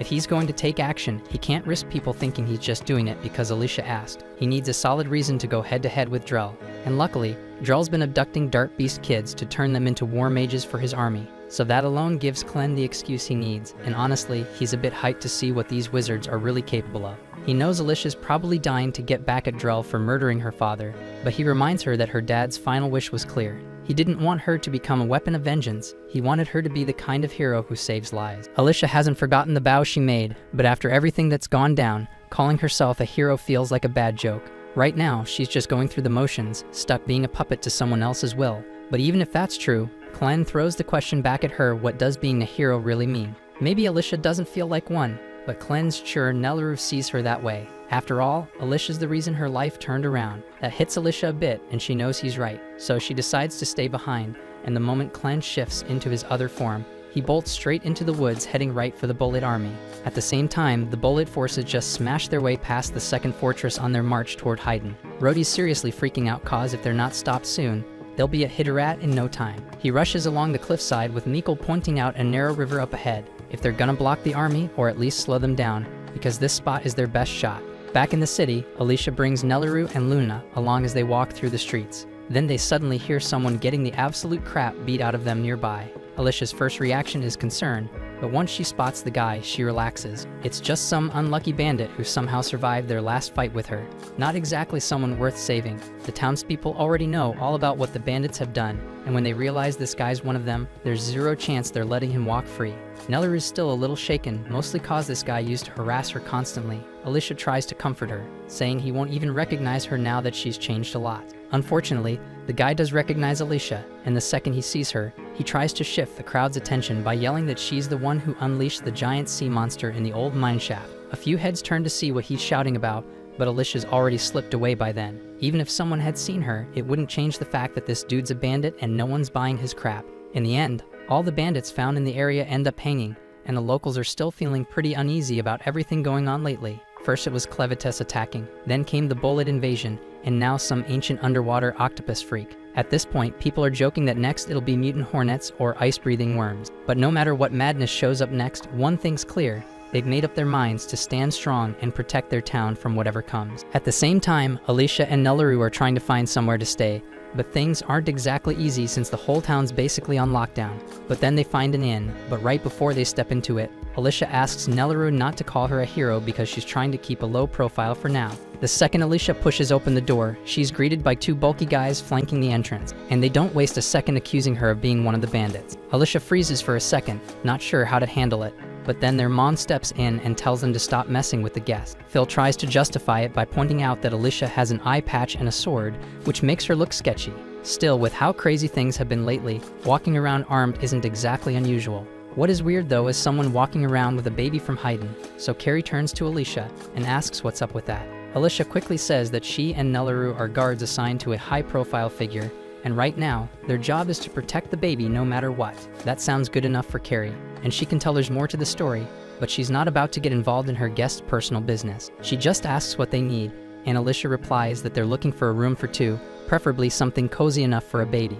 Carrie lets her know it's 2 silver coins per night, so Alicia pays for 2 nights up front, and Carrie points them to the first room on the left. She then tells her sons to help carry the guests' things, so Pete walks over to Nelleru and offers to carry the bags for her. Nelleru tells him she can handle it just fine, but Pete insists, so she hands over the luggage, and the moment he grabs it, he immediately regrets it because his bags are way heavier than he expected. Still, Pete and Phil manage to drag everything upstairs, and once they get inside, Alicia looks satisfied with the room. Carrie says if they need anything, they can come find her downstairs, then heads off. After she leaves, Nelleru suggests they put Luna down so he can get some rest. But what they don't realize is that one of Maynard's spy bugs has locked onto Luna's location. And now that he knows exactly where the Haydnite prince is hiding, he's unleashing his entire swarm to track him down. Later on, Alicia stands by the window, her mind drifting, wondering if Clen has made it to the front lines yet. But before she gets lost in thought, Nelleru calls her over to check out Luna's very first baby tooth because it looks so adorable. Just then, Kara knocks on the door to let Alicia and Nelleru know their food is prepared. But once she notices Luna's still asleep, she tells Alicia to come down and grab it herself so she can bring it back upstairs. Alicia follows her down, and Carrie points to the meal laid out at the far end of the table. Alicia heads over to pick it up, but on her way, she catches bits of conversation from the people sitting around the bar. They're blaming everything on the heroes. If those so-called saviors hadn't gone and picked a fight with one of the Beast Lords, Clevatess never would have flattened Haydn. and the Bolaids probably wouldn't have kicked off this whole war. Right now, folks see the heroes as a curse more than anything else, and honestly, they've got every reason to be pissed. Instead of saving anyone, those heroes just made things worse. Alicia's just about to head back upstairs when she suddenly picks up on something. There's a dark beast nearby, and before she can act, something crashes through the window. It hits the floor right beside Pete, and at first glance, he thinks it's just some ball. He reaches for it, but Alicia shouts at him not to touch it. But it's too late, and the thing swells in size and slams Pete up into the ceiling, revealing itself as a massive centipede. Right then, Maynard steps into the inn. He tells everyone this isn't just some random bug. It's a creature straight out of the dark beast forest, the kind that ranks up there with serious dark beasts in terms of strength. One guy doesn't even wait for Maynard to finish talking. He didn't come here to deal with monsters, so he dives straight out the window to make a run for it. Normally, that would have been the smart move ever, but Maynard already had a whole swarm of creatures lying in wait outside, and the poor guy gets eaten before he even hits the ground. This was all part of Maynard's setup. He made sure no one could leave the town until he completes what he came for. And just to make things crystal clear, he introduces himself as the top mage under General Drell's command. People inside are freaking out because no one expected Drell's forces to make a move on their village. But Maynard clears that up real quick. He's not here to take over anything. His only task is to confirm whether the Hydenite baby in this town has royal blood. Alicia knows this is about to go downhill fast because if Maynard already knows about Luna, she has to get him out of here now. But before she can make a move, she hears Nelleru scream from upstairs. Turns out Maynard's already sent someone up in the room, and it's his subordinate, a telekinetic spellcaster named Nay Chifonlitz, and she's got Nelleru pinned against the wall using the bed frame like a weapon. Nelleru can't figure out how Nay managed to get in through a second-floor window, so Nay calmly explains she climbed up using her axe. Her ability lets her push and pull anything made of iron, so she gripped the axe's haft, and with practiced precision, hurled it upward to haul herself along. She doesn't fully understand the finer mechanics, but she's heard of a massive, eerie, shadow-black turtle monster with an iron shell that any metal weapon striking it will stick there permanently. With her skill now explained, Nay returns to the matter at hand, pulling a pill from her pouch and stepping toward the baby. Nelleru then asks what the hell she's doing, and Nay, almost matter-of-fact, says she's only giving Luna a dose that will evaluate his magic potential. If the baby can channel magic, then his eyes will shift color and he'll be perfectly fine. But if he can't, he will cough up blood and die. After learning Luna could die, Nelleru screams and begs Nay to stop, and when Alicia hears Nelleru's cries, she dashes toward the room to help, but before she could reach it, Maynard commands his centipede to smash her into the wall. He isn't sure who Alicia is, but he won't let her jeopardize the plan, so he's going to kill her, coldly resolved. Back inside the room, Nelleru is still straining to free herself so she can go help Luna, frustration rising, but Nay tells her she's wasting her time. The pressure Nay can muster with those bed frames is, in her words, strong enough to halt a charging bull. So with 2 frames, Nelleru would have to be stronger than 2 full-grown bulls to break free, and there's no way her small arms could manage that, or so Nay thinks. But to Nay's shock, Nelleru's little arms are somehow actually shifting the bed frames, and with one sharp, desperate shove, Nelleru knocks Nay unconscious. Maynard hears a heavy crash coming from the room, and he wonders, uneasily, what might have happened. But when he tries to order the centipede to investigate, he realizes, to his surprise, something is pinning it down. Alicia survived the centipede's strike and held its antenna tightly, which left the centipede completely disoriented. And now that it can't move properly, Alicia boots it to the floor and sprints to the room to check on Nelleru and Luna, heart pounding.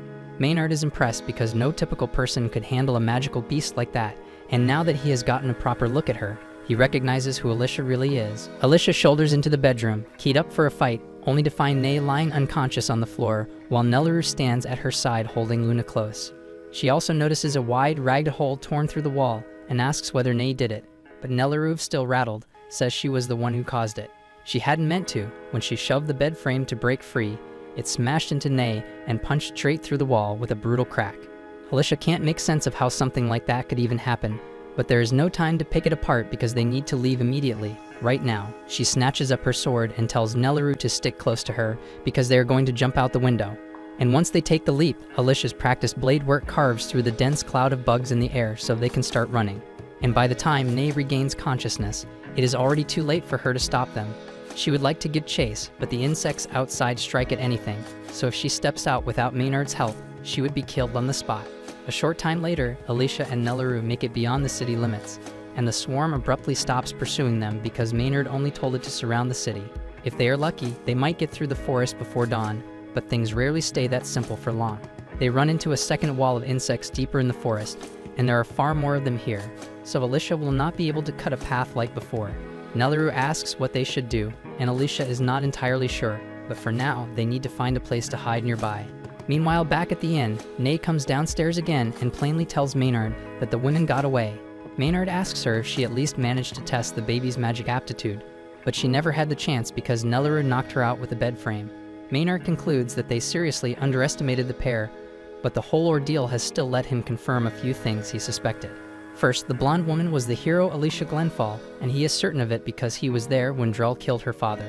There is no way a hero would be traveling with an ordinary baby, so that basically confirms that Luna is the Heidenite prince they have been searching for, and he is practically trembling with eagerness at how fun it will be to torture a hero when he finally gets his hands on her. And Nay just stares at him, wondering why she has to spend time with a psycho like this. The moment Maynard finishes his wild laughter, he tells Nay they need to gather everyone and march them to the main square. Once everyone is outside, the town's leader asks Maynard why he dragged them out here, because if he thinks a handful of bugs will be enough to make them yield, he is in for a rude awakening. Maynard is impressed by how gutsy these people are, but he wants a few points made clear right now. First, he says he and the Bolate army wouldn't even be here if the King of Haydn hadn't made that foolish wager and attacked Clevatess. And now that the capital lies in ruins, it's possible Clevatess might return to seize the territory, so the Bolate forces are generously stepping in to shield them. It's basically a pretext to invade Haydn, but without the king and his magic weapon, there's almost nothing they can do to stop it.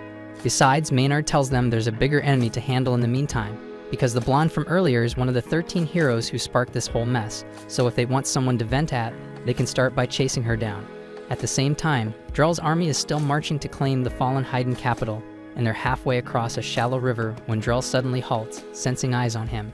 He tells the stalker to step out immediately because there's no point hiding when the moon is so bright tonight. All at once, Rhodey bursts from the bushes and drives his spear into the water, freezing the whole river solid and locking the feet of all of Drell's soldiers. Then he commands his troops to push forward. Even though Drell's army outnumbers Rhodey's 10-1, Rhodey's troops came with ice cleats, so they can still move freely, while even Drell's enslaved dark beasts stumble and scrape for footing. Miko leads the soldiers into the clash and tells everyone to target Drell's wizards first so they can't free themselves. Drell knows the Frost Spear's capabilities, but even at full output, it shouldn't have been able to freeze the entire river in one sweep. He figures Rhodey must have placed a wizard farther upstream to chill the water just below freezing so the Frost Spear could finish the job, and he admits he's impressed by how tightly planned Rhodey's tactic was.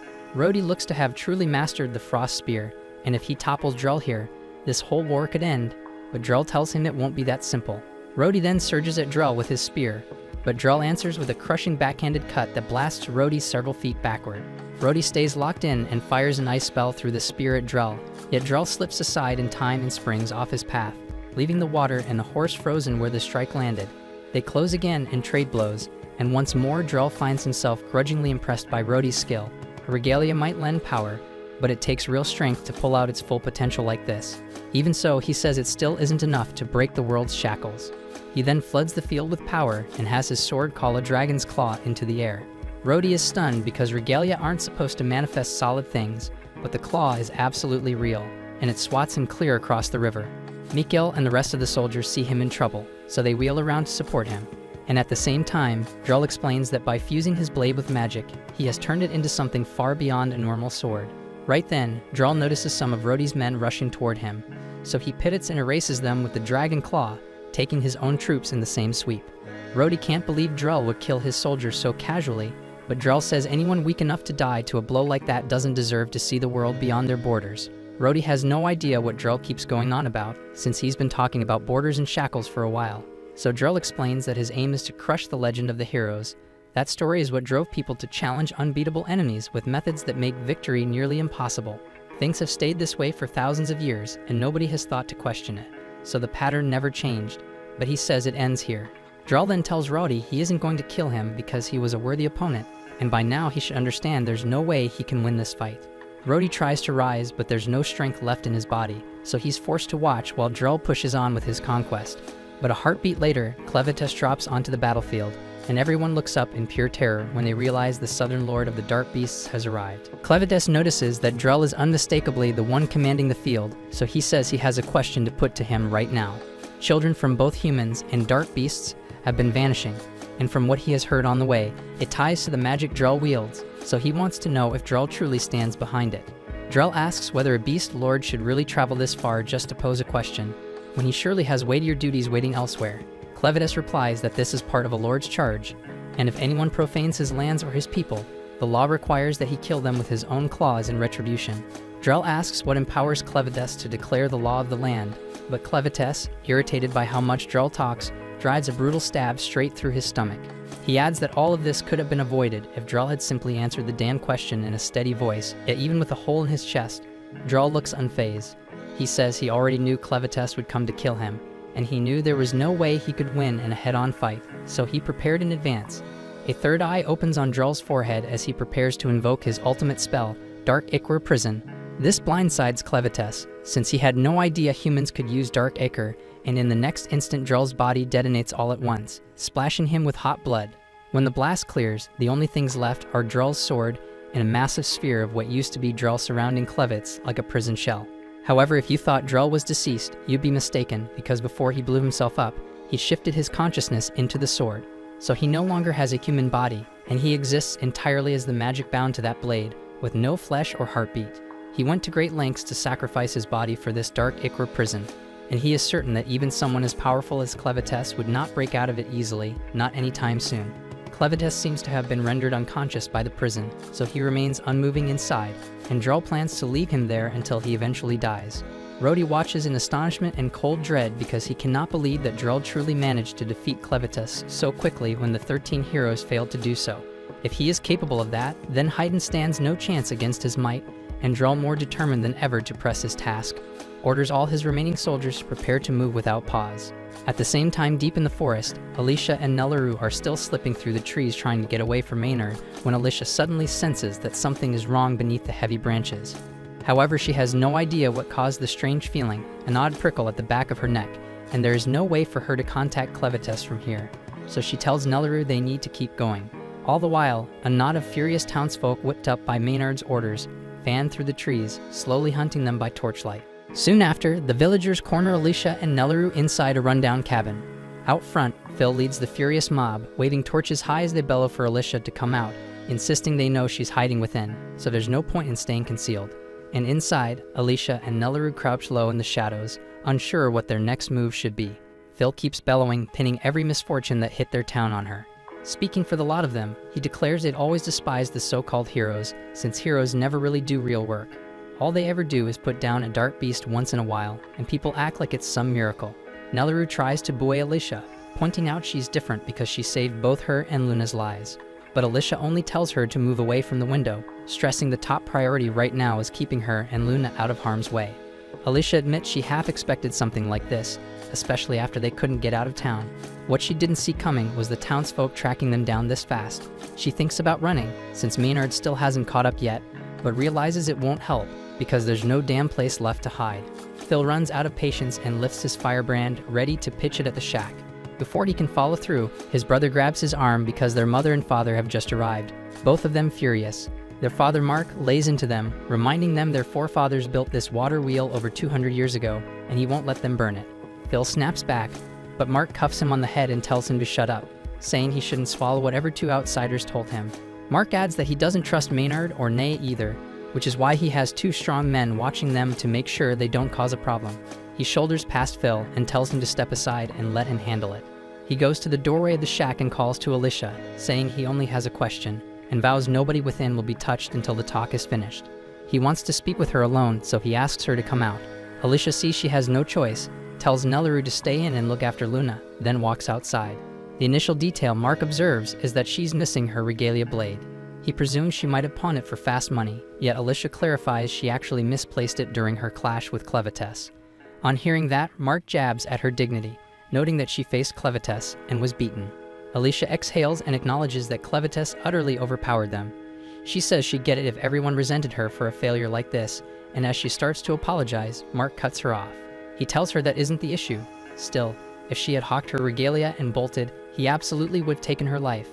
But because she already stood and fell in battle, he had nothing to reproach. Phil and the rest were stunned at the choice their father delivered, and Alicia, in contrast, was struck dumb when she realized they didn't despise her in the end. Afterward, Mark proceeded to tell Alicia that before the monarch passed, he had sent her off because it was part of their custom. Then, fixing her with a grave look, Mark asked whether keeping that custom alive was still honestly justified, given the steep cost they had all borne. When the next sovereign is selected, should the people truly back him or not? Mark reminded Alicia that her band of champions was the only group in a millennium to reach the Lord of Dark Beasts. He figured she must have glimpsed what lies past Luna Mountain, so he pressed her again on whether it was worth the price. Alicia cast her mind back to her clash with Clevatess. She recalled that after her limbs were cut away and she was flung skyward, she caught a fleeting look at the world's brink. To her shock, there was no border at all. The line of the earth ran on without limit. So answering Mark, she set her face and stated solidly that it was damn well worthwhile. She conceded she wasn't certain she had the standing to say so after screwing up like this, but she explained that people won't grasp some truths while their realm stays cramped. Certain things can only be won by daring to jump. She said she learned that from Clen, who was cocky and treated her like a rag. Yet despite that, she felt thankful to him. Without meeting him, her world would have stopped without ever growing. Emotion surged through Alicia as she cried out, asserting that widening the realm for the sake of the valiant champions who perished trying had purpose, and she would not permit anyone to claim the opposite. Mark and the rest looked genuinely moved by the fire in Alicia's voice. Mark went on to say the old king did manage one thing right, and that was picking his heroes. He told Alicia she could go, promising he'd rein in the hot-headed kids lingering in back. While turning to leave, he added that their next ruler needed to stay alive to give everything he had. Even so, Alicia froze at that remark, wondering whether Mark had figured out Luna's bloodline. He then split the townsfolk into two teams, saying one side would face the insect wall while he and the rest took on the troops. But before he could take another step, a colossal bug creature bars his path and drives its barbed tail straight into his chest, and at the controls was Maynard, grinning like a snake, and he jeers that this is the price for letting Alicia walk without his say-so. Watching that, Alicia yanked out her blade and rushed Maynard and spitting that he was a bastard. Maynard just smirked, saying she shouldn't be shocked because Mark earned it for spoiling his fun. When Alicia demanded to know what he meant by that twisted sport, Maynard said he meant the pastime where he'd watch the people of hide and butcher Alicia. That line set her off, so she fired off Rising Dragon and cleaved the huge insect in one blow. Maynard hopped clear with the same smug smile, asking why she couldn't have given him a heads up first. Right then, Alicia yelled to the townspeople, pushing them to get inside fast because a swarm was closing in. Right on cue, a black cloud of bugs came sweeping in. Luckily, every last one of them, Mark included despite his wound, made it to cover in time. But as the door swung shut, Nelleru looked through the window and spotted Alicia still out there. Burning every bit of strength, she had to hold the bugs back by herself. Luckily, she tore through the first wave, and even Maynard had to be impressed. Yet he said this was exactly what he figured from a hero like her, standing solo and swinging no matter the chances. And the only question left was how long she could keep that up. At once, Alicia crumpled onto the dirt in agony, and right then, Maynard offhandedly noted he had neglected to mention a detail. The insects had been venomous the entire time. He explained that if the large ones pull your focus, the tiny ones dose you before you even realize. Maynard added he could not direct every critter around, from bees overhead to ants underfoot, but the most fearsome of the lot was a special spider breed whose toxin can break human blood down at its core. Alicia abruptly sensed a crawl along her nape, but before she could smack it with her palm, the arachnid sank its fangs into her. Maynard said its venom was so damn potent it could liquefy small life from the inside out. As Alicia fought for breath, Maynard started laying out the reason he despised heroes so much. Ironically, he confessed he once adored them, yet as a kid he learned these supposed heroes never showed when he truly needed them. And when he lost everything, the neighbor next door helped more than any so-called champion. That was when he decided heroes were just people wrapped in sweet-sounding labels.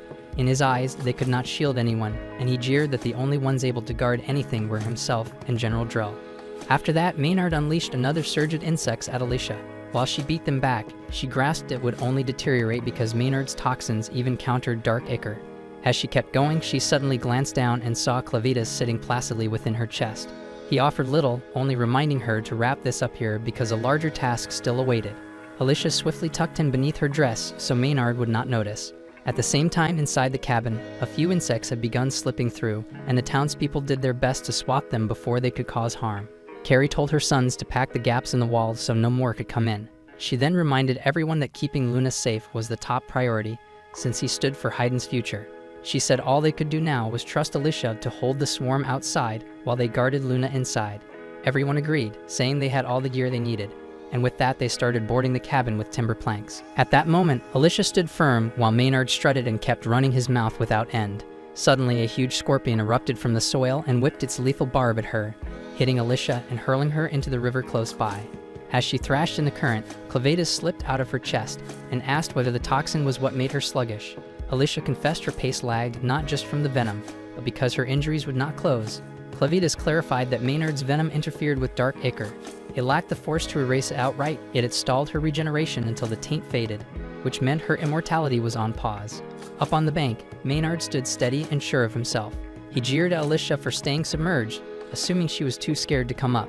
In the cabin at that same moment, the townsfolk wrapped up their fixes, stuffing the final gaps in the boards when a sickening noise came from overhead. With a sodden smack, an enormous larva fell out of the ceiling, making everyone gag just looking at it. Someone darted to the window and spotted more huge larvae crawling all over the grounds. They were gnawing straight through the shack's siding, and it was not only the shack. Swarms without number were already eating the surrounding forest clean. Back near the square, people heard heavy crashes rolling in from the path Maynard took. Alarmed, they rounded on Nay and demanded to know why she had not gone along.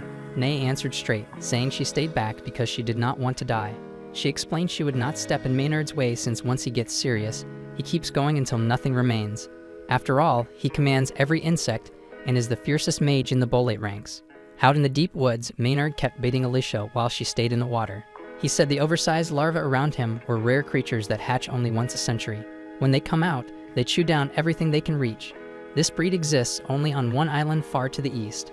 Every 100 years, these grubs strip a forest to nothing, leaving it bare ground. Yet the creatures are crafty. They never eat the seeds. Instead, they lie sleeping in their eggs until those seeds grow into a fresh, thriving forest. With a cocky grin, Maynard pressed a finger to the mana gem set in his chest and bragged that his sorcery could fast-forward that natural rhythm. With power like that, he figured the shelter where the townsfolk huddled would not survive even 60 seconds. Alicia's temper snapped at his taunt. She blasted up from the stream, but as she lifted into the air, her eyes blew wide in shock. Maynard had been secretly raising extra bugs in silken pods, and at that instant those pods split open. The fresh brood poured at her with lethal intent. Alicia whipped her blade and hacked through the pack, but each cut shook loose a glittering powder from their wings that carried a different toxin. Her stamina bled away by the second, while Maynard drank in her suffering. With a single order, he sixed the colossal scorpion to smash her into the dirt, after which a tidal mass of bugs smothered her under their bodies. And that sick sight sent a freaking chill ripping through my whole damn body. Right when Alicia teetered on the edge of giving up, Clevatess stepped in. A blaze of scarlet flared under the heap, and out of it her regalia blade rose, carving straight through the mound of bugs. Maynard's eyes went saucer-wide in shock. He clocked the relic at once and barked to know where she had stashed it. Clevatess, cool as ice, told Alicia that most life on this world is water, and bugs are no exception. All she had to do was handle a swarm like she would a sphere of water. The regalia he gave her carried the edge to slice them clean, and with that he pushed her to finish the fight for good. Alicia pushed to her feet, the blade humming with force. A savage gust tore across the field as she triggered her ultimate, Stream Splitter. With a single quick arc, she erased the whole swarm in one hit. Watching from afar, Nia gaped as every creature under Maynard vanished. Alicia leveled the weapon at Maynard and ordered him to yield. But she knew he would not give in, so she simply laid him out cold. Drained, Alicia finally crumpled. Nellie rushed in to catch her, but to her shock, Clen was already there, holding Alicia in his arms. Clen looked at them with a hard face and said the situation had shifted, which was why he had come to call them back. Alicia, still woozy, managed to ask if Clen had beaten Drell. Clen answered that he had not, because Drell was not alone. He had another Lord of Dark Beasts helping him. Meanwhile, amidst the shattered remains of the Kingdom of Haydn, evacuation efforts are in full swing. Nearly 80% of the surviving population has already been relocated to underground shelters. Despite this, Queen Tala refuses to leave, not until she finds her son. One of her top advisors attempts to persuade her, gently reminding her that she's now the only remaining figure capable of leading what little remains of their kingdom. But Tala is unwavering and declares that she could never forgive herself if she abandoned her child, no matter how dire the situation. The elder empathizes with her pain, but questions how she can be so confident that her son is even alive, especially when there hasn't been a single sign of him since the kingdom fell. Tala clarifies that she knows he survived because the Forge of Haydn is still glowing with its usual intense red light. Normally, after the king's death, the forge would go dormant until another rightful wielder appears, but its continued glow means someone of royal lineage is still alive, and the only other living heir is her son. That's why she insists their top priority must be locating him and protecting him until he's old enough to inherit the forge. If they can manage that, then Haydn still has a future. The path forward is clear. But Tala can't help but feel bitter because this entire ordeal might have been avoided if she'd been able to flee with her son like she originally intended. The elder asks her to clarify what she means, and Tala reveals that before Clevatess launched his assault, she had a vision foretelling the devastation. She had sensed that the heroes would be no match for the dark beasts, and that Clevatess would destroy the capital in revenge. But she couldn't predict the exact timing, and because of that, her window to escape closed before she could act. Right then, Tala's personal courier, Fabio, returns and announces that he brings urgent news. He reports that Drell's army, 50,000 strong, recently clashed with the forces of Estlin near the Murel River. The Estlin warriors fought with incredible courage, but they ultimately stood no chance against Drell's devastating magic. But just as the battle concluded, Clevatess suddenly appeared out of thin air and wiped out nearly half of Drell's troops in an instant. But what happened next was even more shocking because within moments, Drell conjured a bizarre glowing red orb that somehow managed to imprison Clevatess inside. This new information leaves Tala deeply unsettled because the idea that someone could overpower a dark beast lord was terrifying in itself. But now Drell and the remnants of his force, roughly 20,000 soldiers, were marching straight toward them, and no one had a clue how to respond. Tala refuses to accept this outcome because it contradicts every principle their ancient traditions are built on, and according to those beliefs, only true heroes are worthy of even standing against the Lord of the Dark Beasts. But Fabio counters, pointing out that Drell was once a hero himself, and more importantly, he still carries his regalia, so by the letter of prophecy, he qualifies. Still, Tala rejects the idea outright. In her eyes, a man like Drell, who would lead troops to invade a foreign land, could never be the chosen hero foretold in legend. So she declares that she'll confront him directly and destroy his regalia, claiming he's unworthy of wielding such a sacred artifact. Fabio hesitantly asks if destroying a regalia is even possible, but Tala explains that with the sacred hammer of Haydn in her hands, it is. The hammer is the only known weapon capable of crafting or shattering a regalia. The elder tries to talk her down, reminding her that the hammer is only to be wielded by Haydn's rightful king. But with the throne currently empty and her son too young to take it, Tala announces that she will act as ruler in his place, and as such, she has every right to use the hammer. No one can refute her claim, so the others assist her in putting on her battle armor while Fabio runs off to retrieve the weapon. She thanks him once he returns, then lifts the hammer from its sacred case. Now armed with its legendary power, she prepares to face Drell and his forces head-on. Meanwhile, back in the village, Pete pulls Nay over to where Alicia is waiting, just as she asked him to. He's still buzzing with excitement from watching her demolish a swarm of insects with a single swing, so he eagerly declares that from this point on, he'll be her personal assistant for as long as she sticks around. Alicia is taken aback by how kind he's being, but since he offered, she asks if he could also bring Nelliru to her. Pete bolts off immediately to fulfill the request, and Clen smirked, congratulating her on gaining her very first lackey.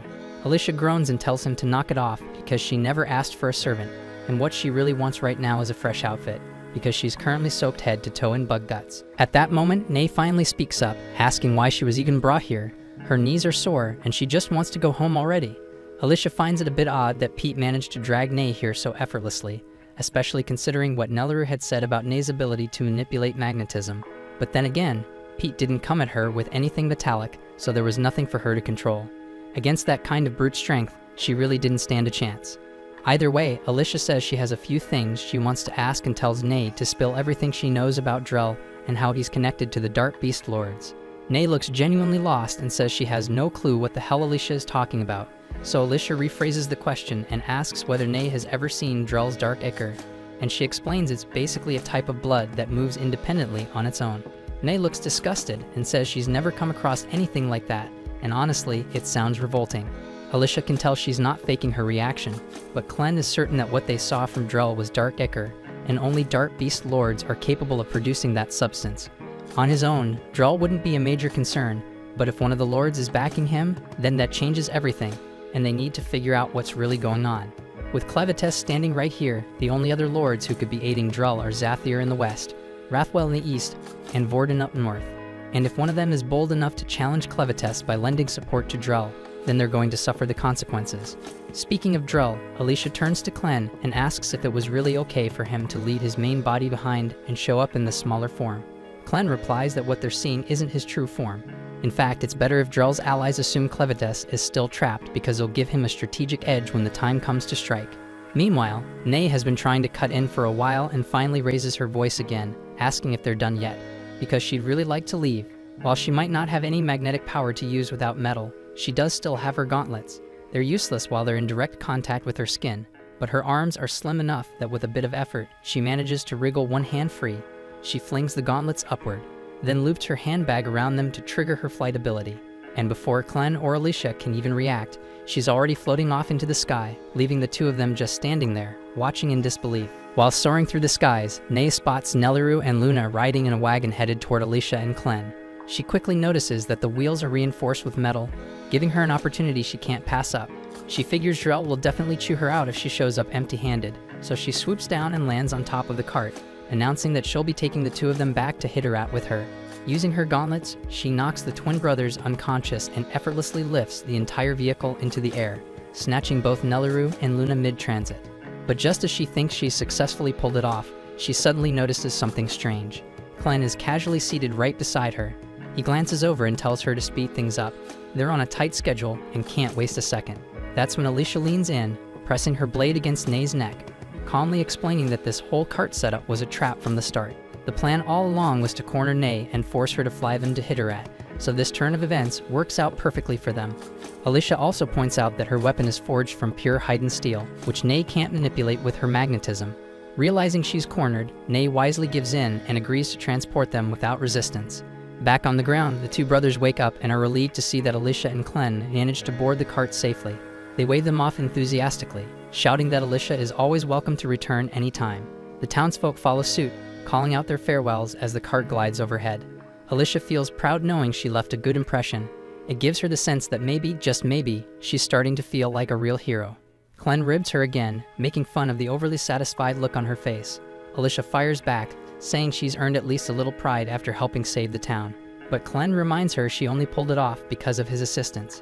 Nelliru's still trying to piece everything together, says that regardless of how it happened, Alicia's actions were undeniably heroic. She also confesses that she was stunned to learn Luna was actually the Prince of Haiden. She awkwardly asks if it's really okay for someone like her to be holding royalty in her arms, since commoners usually aren't even allowed to touch someone of noble blood.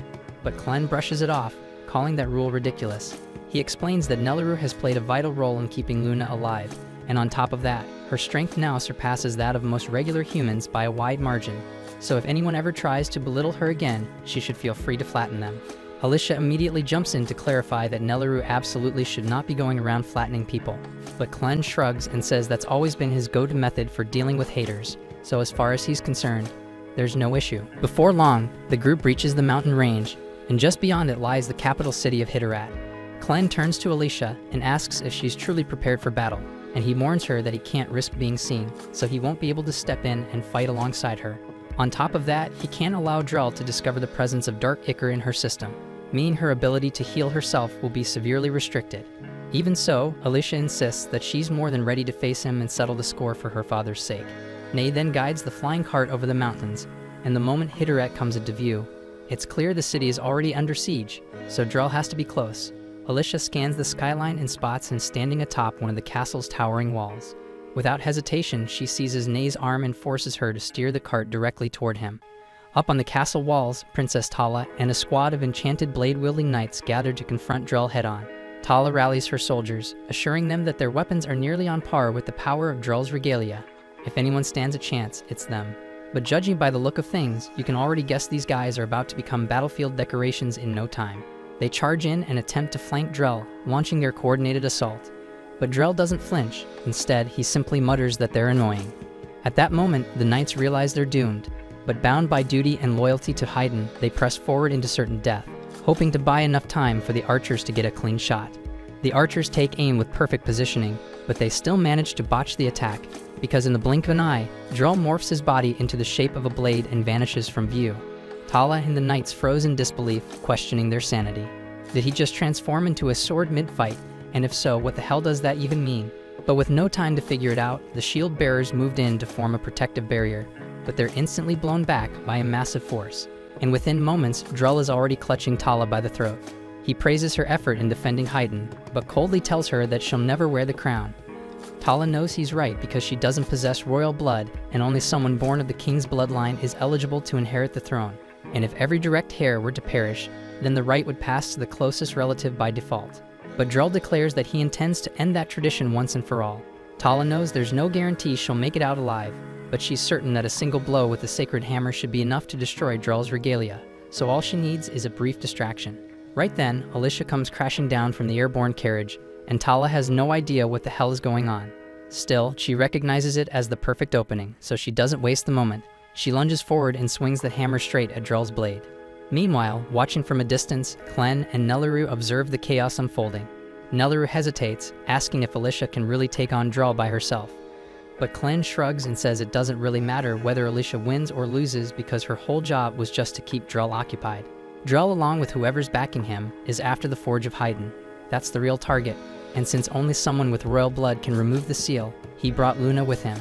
Clen already knows exactly where the forge is, so he leads Nelliru to one of the fortress walls and explains that the forge lies just beyond it. He could smash through easily himself, but he's trying to avoid drawing attention, so he tells Nelliru to handle the job instead. She pauses, glancing at the massive stone wall, and asks if he's serious because it looks pretty solid. Clen reminds her that when he healed her, he infused her tiny frame with the raw might of a troll, so her strength now surpasses even the fiercest among them. Nelliru takes his word for it and gives the wall a light shove. To her astonishment, the entire slab of stone rockets forward, far more forcefully than she expected, flying clear over the wall and crashing directly on top of the guards stationed to protect the forge's entrance. She doesn't know why, but she suddenly feels like her kill-death ratio just ticked upward. But Clen tells her she's just imagining things and urges her to move faster because they're short on time. Down near the forge's sealed doorway, Fabio and a handful of soldiers manage to survive Nelliru's accidental strike. But before they can process what just happened, Clen uses his powers to pull him into the shadows. Once at the forge seal, he gently places Luna's hand against it, triggering the mechanism needed to unlock the ancient entrance. Elsewhere, Gart descends from above to inspect the strange bubbles keeping Clevatess confined. It doesn't sit right with him that someone as powerful as Clevatess is trapped in something he can shatter without breaking a sweat. Curious, Gart fires off a heady kick at the barrier, hoping to pop it open. But the moment his foot hits, it's clear that this thing is absurdly tough, so Gart quickly realizes he's nowhere near strong enough to break it. Right then, Rhodey steps out from around the corner and presents himself. He saw Gart descend from the sky and figures that ability must be magical, so he's here to ask for a favor. He explains that he needs Gart to carry him over to Haydn's capital, because Drell and his forces have almost certainly launched their assault by now, and Rhodey believes he's the only one who can stop them. Gart was about to brush him off, but he'd been observing the battle earlier, and he definitely remembers watching Rhodey getting his ass handed to him by Drell, so he can't figure out why this guy would be eager for a rematch. Rhodey understands that his odds are terrible, but someone has to stop Drell before he reaches the Forge of Haydn, because if Drell takes control of that artifact and channels his magic through it, an unstoppable disaster is going to sweep across the land. The mention of magic triggers a memory in Gart because Zafir had spoken of something similar before this mission began. If this disaster is truly coming, then maybe helping Rhodey would be a good excuse to investigate further. Gart then turns toward Rhodey and says he'll help him get to Hitterat, but only under two specific terms. First, once they arrive, Rhodey has to assist him with his personal assignment for a bit. And second, Rhodey is forbidden from asking any questions about Gart's identity. Rhodey asks what the consequences are if he breaks those terms, so Gart calmly responds that he'll annihilate him. Rhodey says he could never betray his homeland, but beyond that, he accepts Gart's deal.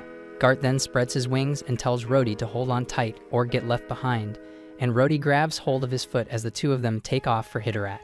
At the same time, the capital, Clen is still trying to undo the lock placed on the forge with Luna's assistance, but so far nothing's worked, even her own shit. He also thinks forcing it open might make things worse, so he decides to try entering from above instead. He tells Nelliru to stay with Luna while he handles it, then leaps toward the forge chimney stack. The heat blasting out is overwhelming, easily hot enough to vaporize any normal dark beast that tried going in that way. But Clen isn't your average dark beast, he's on a whole different level, so he dives right in without a damn moment's hesitation. Elsewhere outside the forge, Nelliru finds herself approached by a mysterious figure, and when she turns to face him, sheer terror washes over her expression. Elsewhere, Clen is halfway down the furnace shaft when it finally hits him that this kind of heat isn't something he's built to endure. He quickly ducks into the shadow of a loose brick he dislodged earlier, trying to shield himself from the intensity. He's stunned by how powerful the forge still is, even while dormant, so a part of him would love to get a proper look inside, but deep down he knows stepping in would probably roast him alive on the spot.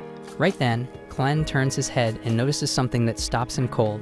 The forge doors are wide open, but what shakes him more is that Nelliru is lying unconscious and Luna is nowhere to be seen. A moment later, the same strange man from before strolls out from behind a nearby corner. He's holding Luna in one arm and his own severed head in the other. It's the King of Haydn, but judging by the state of his body, he should have been long dead. Meanwhile, Alicia is still in the middle of a grueling fight against Drell, and things aren't looking good.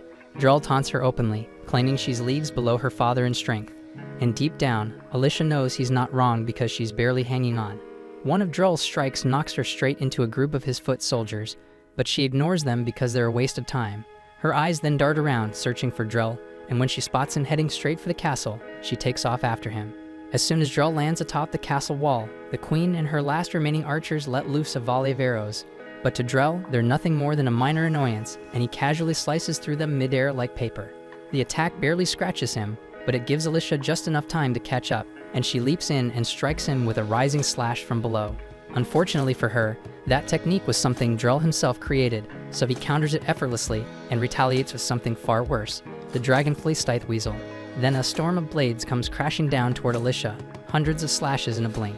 But to Drell's amazement, Alicia survives the onslaught with her body intact. He grins and compliments her resilience, saying she's got real potential, just like a true heir to the Swordmaster's legacy. Alicia has no interest in hearing Drell toss around empty compliments, so she tightens her grip on her sword and demands answers. She wants to know what really happened between Drell and her father, and why he ended up killing him. Drell calmly responds, explaining that her father Margot was once a close companion. They trained together at the same sword academy, and were both rivals in the race to earn the title of hero. The revelation hits Alicia hard because she's never heard any of this before, and Drell is just as surprised to learn she was kept in the dark. He slides his sword back into its sheath and offers to tell her the full story. The tale of how he came to be known as Drell the Dragon Slayer, and how Margot chose to walk away from the path of a hero. 25 years ago, Drell and Margot stood face to face in a high-stakes tournament. The prize was simple. Whoever won would become the rightful wielder of the first regalia crafted by the King of Haydn after 6 years. Despite their rivalry, the two were still close at the time, so when the match began, they both promised to give it everything they had. Then when the dust settled, Margot stood victorious. Drell was crushed by the loss, but he swallowed his pride and offered a genuine congratulations. After being crowned champion, Margot was officially named the Swordmaster and entrusted with the regalia. From that point forward, he was expected to take on the role of a hero, defend mankind, and slay the beasts that plagued the realm. Margot accepted the duty without hesitation, so the king handed him the regalia, and the moment he unsheathed it, raw energy coursed through his veins. The weapon was powerful, but the king explained that it was not yet whole. Margot asked for clarification, and the king revealed a hidden truth. All regalia are born with a soul, and the very first life taken by the blade becomes the soul that binds to it, which meant Margot's first kill would determine the weapon's nature forever. Sometime later, the two old friends met at a nearby tavern to talk through what came next. Margot mentioned that he was planning to form a full squad before tackling any major threats because he didn't want to risk making his first kill something weak like a low-tier dart bug. And as for what he had in mind, Margot admitted he was leaning toward taking down a northern dragon as his first target. But the second Drell heard that plan, he jumped up, visibly alarmed, and told Margot to stop thinking recklessly. He understood that Margot wanted a powerful soul of darkness to seal into his regalia. But targeting the northern dragons was insane, because those creatures served none other than the dark beast Lord Vorden. So provoking him now would be a death wish, plain and simple. And on top of that, all of the dragons dwelled deep within frozen mountain ranges, and there was no way Margot could survive that terrain wielding an unfinished regalia. Even so, Margot insisted this was his only path forward if he ever hoped to challenge one of the dark beast lords. Drell already had serious doubts about Margot's chances against the standard dragon, but going after one of the Lords of Darkness was outright suicidal. The old stories spoke of legendary heroes rising up to defeat them one day, but Drell never believed those tales. Still, if there was anyone who could prove them true, it would be Margot, the most skilled swordsman of their era. Margot stood up and told Drell it was time to begin preparations for the expedition. He was completely confident that they could take down a dragon, but reality hit harder than expected. The conditions in the snowy region were brutal, and while spotting a dragon didn't take long, the dragon spotted them just as quickly. It circled back and rained down a wave of boiling stomach acid. That one attack wiped out their entire expedition team, leaving only Drell and Margot standing. Drell urged Margot to fall back, warning that their odds in a 2-on-1 weren't looking good. But escaping wasn't really an option because the dragon would definitely hunt them down if they turned their backs. Their only shot was to strike first, kill the beast, and hope they survived. Easier said than done, especially with the dragon flying high and staying out of reach. They needed a plan and fast, so Margot quickly formed one and told Drell to hit him with the rising dragon technique. It was a risky move, but it was their best shot at closing the gap. Drell didn't hesitate, and he sprinted toward Margot and launched him with a full-power rising dragon slash. The plan worked perfectly, and Margot soared through the air, reaching just above the dragon's position, and once he had the angle, he brought his blade down and tore the creature's wings to shreds. The dragon came crashing down moments later, and that was Margot's big moment to glory. But Drell stood at a distance, unable to do anything but marvel in silence as he watched Margot unleash everything he had. But even grounded, the freaking dragon remained a savage force, but Margot was fiercer. With every swing, his strikes became sharper, faster, more refined, to the degree that Drell started to believe that he might actually pull it off. But just when victory seemed within reach, disaster hit. Margot was winding up for the finishing strike, and everything was lining up for a clean, decisive end. But at the worst possible moment, his foot caught the edge of a Dan rock just for a split second. But that Dan tiny stumble was all the dragon needed, because the bastard whipped around and tore Margot's foot off in one brutal swipe, shattering not just his stance, but his last shot at becoming the hero he'd always dreamed of being. Right then, Margot understood this was the end of the line, so in his final moment, he tossed the regalia across the battlefield toward Drell and shouted for him to end it, seconds before the dragon crushed him under his Dan foot. Drell barely had time to process what just happened, but he already knew what had to be done, so he snatched the regalia and charged at the dragon without hesitation. And thanks to the damage Margot had already inflicted, Drell had no trouble severing the dragon's head with a clean blow, and for a second he could barely believe what he'd just accomplished. He spun around, ready to tell Margot that they did it, that they actually took the monster down, but before he could speak, the regalia began glowing as it drew in the creature's soul. Drell could feel a tremendous force surging through the blade and into his body. The strength was so overwhelming that he had never felt such power before. But as soon as the process finished, that feeling of triumph disappeared completely, because a horrifying presence made itself known behind him. All the noise had attracted the attention of none other than the dark beast Lord Vorden, and to Drell's horror, Vorden spoke and just asked if he carried it. But the next thing Drell remembered was waking up alone, lying in a pool of his own blood, but somehow, despite everything, his body was still intact. After that shit, Drell was able to bring Margot and one remaining survivor back to the city, and from that point on, Margot stepped down from his role as a hero and spent the rest of his days in quiet retirement, until the day Drell ended his life. But even after rising to fame as the Dragon Slayer and earning the status of a hero himself, Drell's belief in the hero myth never solidified. He remains convinced that the legends are nothing but fabrication, and that the royal family is hiding the most critical truths behind them. The queen has no idea what the hell Drell is going on about, but she knows there's nothing she could say now that would change his mind. Alicia then asks him if he believes that the true secret hidden from the records is magic itself, and Drell affirms it. He says that's what the voices in his head have been whispering to him ever since he faced Vorden, and now he knows exactly what has to be done. Drell then casts a necromancy spell, summoning a massive undead dragon made entirely of bones, and with that damn beast, he smacks Alicia off the wall and takes off into the sky, riding its spine straight toward the forge. At the same time, on the ground below, we see that Alicia survives the impact, but her arm and leg are badly damaged, so she uses Dark Ichor to repair them, and she still can't endure that damn pain. She then reaches out to Clen through their mental link, trying to warn him that Drell is heading straight for the forge, but Clen cuts her off and tells her to shut the hell up, because something unusual is unfolding right in front of him, and we see that the headless king of Haydn is preparing to toss his own grandson into the Dan forge and turn him into a Crespi. Thanks for watching. If you enjoyed the recap and are excited for the next episode, make sure to like, subscribe, and hit that notification bell so you don't miss our daily recaps.